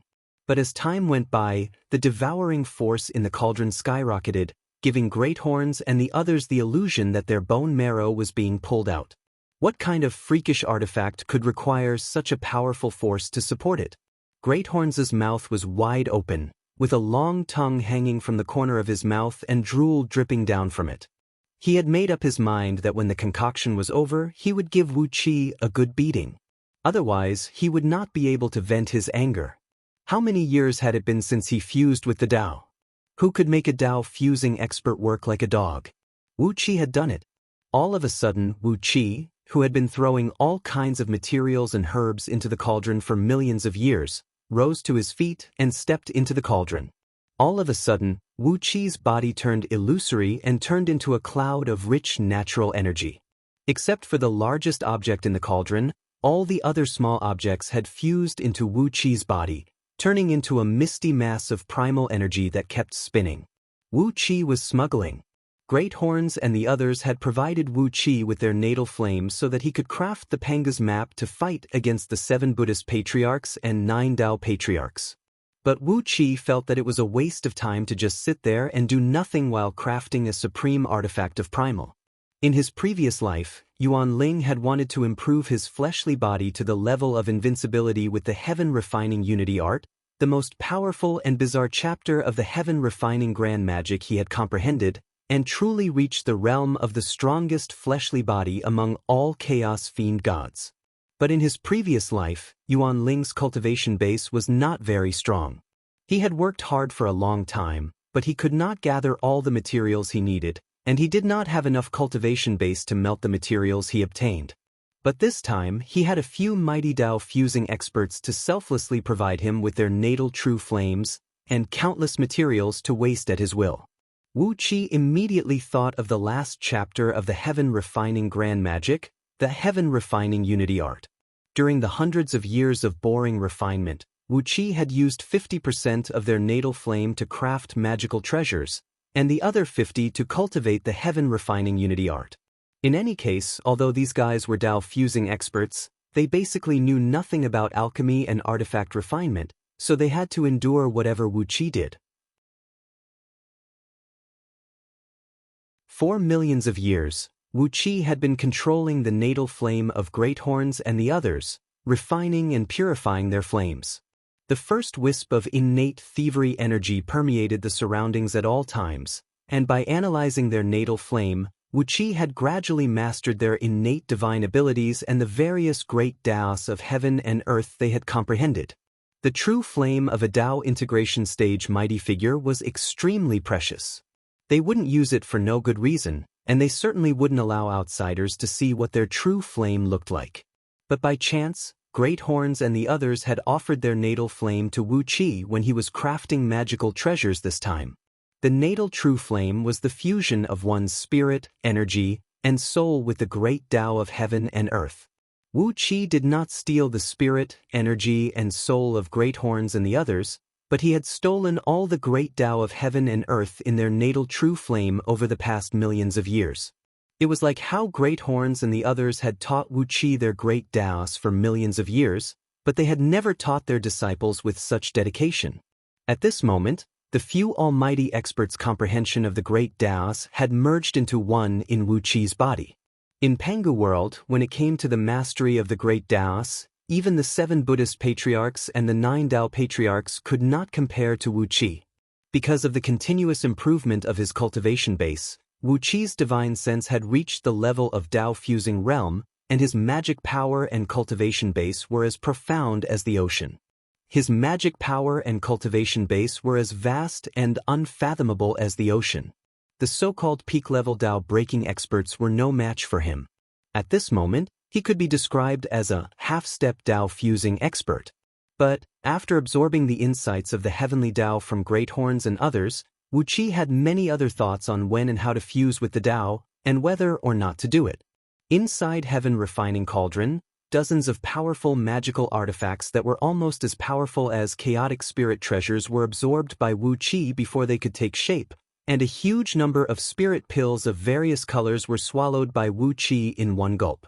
The enormous energy contained in these artifacts and spirit pills was constantly tempered into every tiny part of his body by Wu Qi by exercising the heaven-refining grand magic. He was sweating profusely, and the drops of sweat were refined into sparkling purple pearls in the cauldron. Following Wu Qi's will, the pearls turned into streams of light and flew out of the cauldron, constantly replenishing the bodies of great horns and the others. These pearls were the impurities expelled from Wu Qi's body, but even these impurities were top-grade divine pills in Pangu world. Putting aside their other effects, they were top-grade divine pills for replenishing energy consumption. Great horns and the others, who were so tired that they were about to faint, immediately perked up. A tremendous aura emanated from them, and their dim natal true flames became unstoppable, pouring into Heaven Refining Cauldron like a raging river. Wu Qi had reached the final realm of the Heaven Refining Harmonizing art. Every breath he took 36 years, and the natal true flames of the few Tao-fusing experts burned his body directly, making him feel excruciating pain. At the same time, they kept expelling the unwanted impurities from his body, pushing his body to a realm that Wu Qi had always wanted to reach in his previous life, but did not have the strength to do so. 90% of the belongings of the few Tao-fusing experts, and almost 80% of the materials in Yuan Ling's nether realm, turned into endless streams of heat to smelt Wu Qi's true body, and the enormous energy nearly blew up Wu Qi's divine soul and body. But, with the help of great horns and the others under Wu Qi's control, their natal true flames transformed into a thick and heavy barrier of fire, firmly binding Wu Qi's body and forcing the astonishing energy to flow slowly through his body according to Wu Qi's will.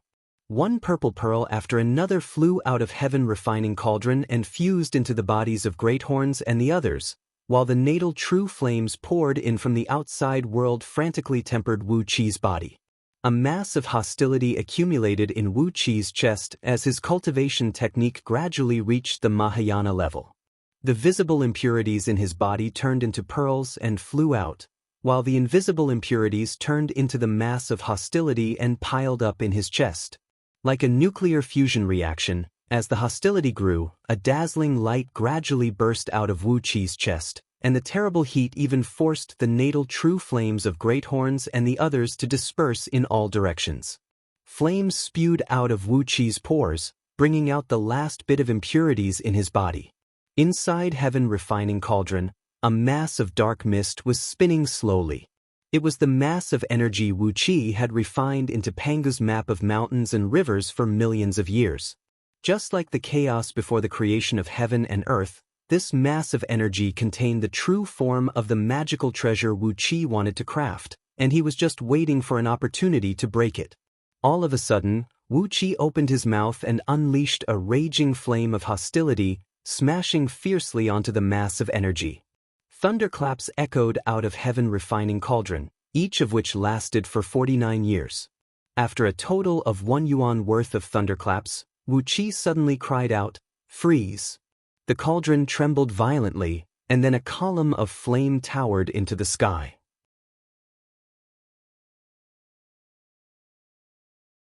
Holding a mass of white light in his left hand and a mass of black light in his right, Wu Qi slowly flew out of the flame. In his left hand was a seemingly ordinary white, blank book with 3 faintly visible characters on its cover, the Book of Life and Death.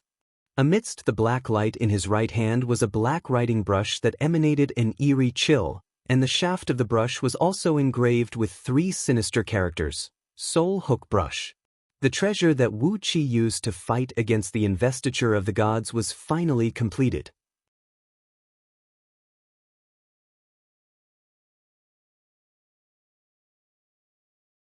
Chapter 994.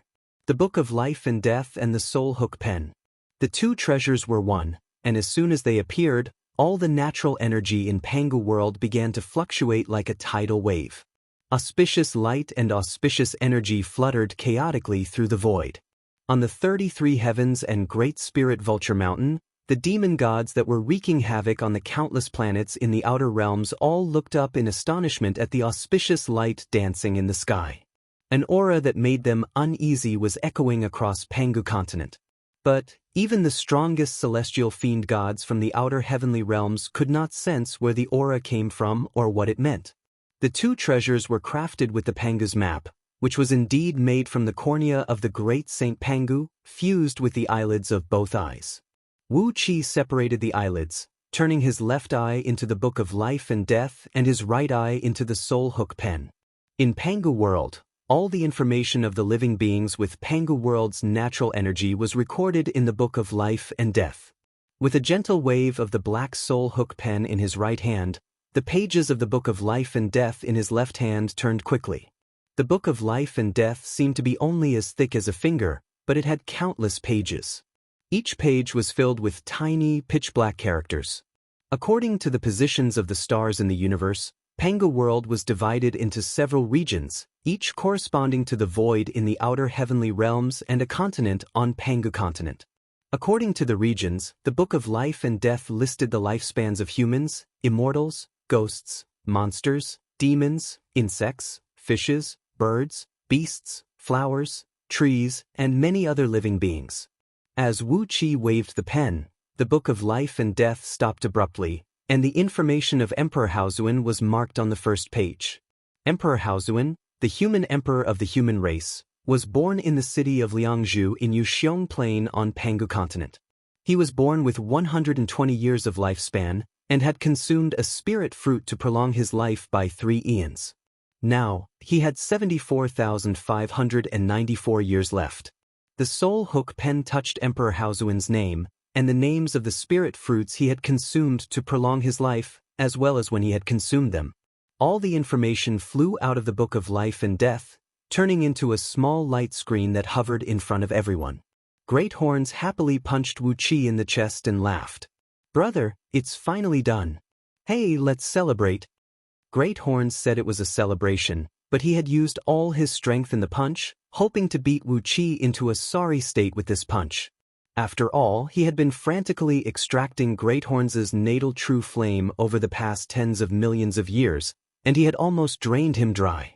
Great Horns would never forget that uncomfortable feeling for the rest of his life.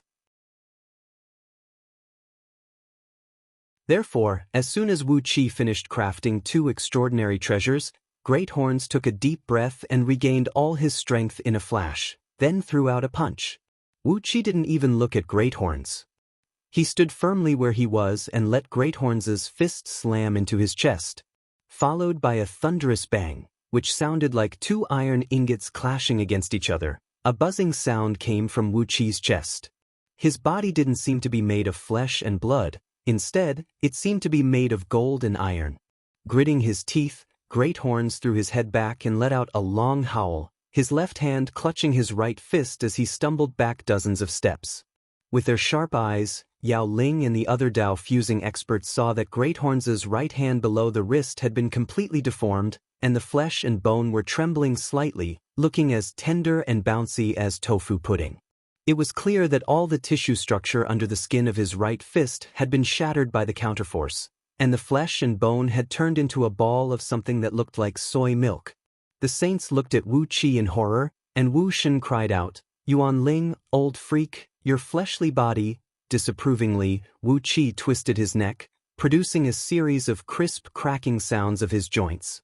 "It's nothing," he said coolly. "I've just cultivated the last chapter of my heaven-refining grand magic by chance over the years, and it's just a preliminary achievement. Great Horns, you can't blame me for beating me." Laughing dryly, Great Horns twisted his right hand in a disheveled manner. In the time it took Wu Qi to say that his right hand had recovered, but the severe pain and shock brought by the shattering of his right fist still lingered in his heart. Gritting his teeth, he stared at Wu Qi and murmured, "What a tough body. I reckon your fleshly body is the strongest among all Chaos Fiend gods now, isn't it?" He clenched his fist and patted his own chest, producing a series of crystal-clear clanking of metal. Nodding his head, Wu Qi said, "I'm afraid so. Unless Jade Devil and Gold Deity are still alive and have made breakthroughs in their cultivation bases, my fleshly body is 100 times stronger than when I was at my peak in my previous life. Well, maybe not 100 times, but 90 times is a safe bet." The saints were aghast, and they gave Wu Qi a look as if they were looking at a monster, not bothering to discuss the matter any further. In his previous life, Yuan Ling's fleshly body ranked in the top 3 among all Chaos Fiend gods, and now it was 100 times stronger than when he was at his peak. What did that mean? In other words, it was not so easy for a Dao-fusing expert to hurt Wu Qi, unless they used a supreme treasure of primal to attack him. Yao Ling twitched her mouth and sighed. Yuan Ling is indeed Yuan Ling. What happened? Just now, a bright light flashed across the Book of Life and Death. Under the Celestial Court's list, more than 50 immortal officials with the cultivation base of gold immortals had suddenly died. Hastily, Wu Qi gently pulled the soul-hooking brush, and the souls of dozens of gold immortals were sucked into the Book of Life and Death in an instant. The book released all the formidable energy contained in their souls, turning them into billowing natural energy and feeding it back to Pangu World. Dozens of cries of alarm rang out as the wisps of true spirits of these gold immortals were sent directly into the 6 paths of reincarnation without being baptized by the water of the yellow springs. There was a flash of light in the Book of Life and Death. After these gold immortals entered the cycle of reincarnation, they were reincarnated into a certain family, and the information of their gender appeared in the Book of Life and Death. However, the data of the dozens of gold immortals had completely disappeared.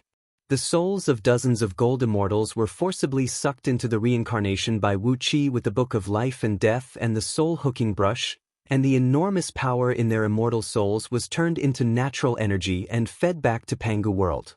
A purple cloud came down from the sky, and a rain of merit slowly fell. Half of it fused into Wu Qi's body, and the other half went into the Book of Life and Death and the soul-hooking brush. It was not a lot of merit, but it was still 30% of the merit he obtained from killing the sovereign of the Myriad Immortal Alliance. Wu Qi nodded gladly. Sure enough, there was great merit in purging these immortals and Buddhas. Although he did not do it himself, sending their powerful souls into the reincarnation and turning them completely into mortals was in line with the heavenly Tao of Pangu World's interests, so a large amount of merit fell. Wu Qi did not stand on ceremony. He absorbed all the merit into his body and fused it with the power of faith of the people of Yanhuang that he had accumulated over the years. The domineering and majestic aura brought to Wu Qi by the aura of human emperor grew stronger. Wu Qi scanned the world with his divine sense and let out a cry of surprise that was no different from Yao Ling's. What's going on? Is the great vulture mountain in the 33 heavens robbed by bandits? Great Horns and the other great saints sent out their divine sense one after another, and to their horror, they found that apart from Pangu continent, which was still a pure land, the void in the outer heavenly realms had long been smashed to pieces. At least 1 million planets in the outer heavenly realms were billowing black smoke, their rocky layers blasted open, and lava and poisonous fire spewed out. Some of the giant planets were spewing smoke tens of millions of miles into the void.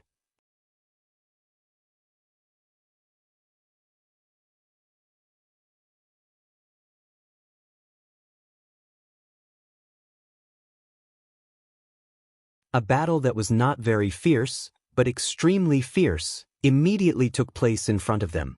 Great Horns and the others were startled, and they immediately transformed into beams of light and flew toward the sky beyond heaven while cursing. Great Horns kept cursing along the way. Damn it! How can you bully someone with more people? You want to see who has more people? Let's see who has more brothers. Wu Qi was taken aback. After pondering for a moment, he said a few words to Great Horns through voice transmission, then also transformed into a beam of light and flew away. But Wu Qi did not go there. He went straight back to East Sea City. You're tuning in to the Passion Pages YouTube channel. We're so grateful for your support, and don't forget to subscribe to join us on this incredible journey through captivating stories. Your generosity through donations truly makes a world of difference, as it's the primary source of revenue that allows me to expand and enhance this channel for you. Thank you from the bottom of my heart for being a part of this adventure.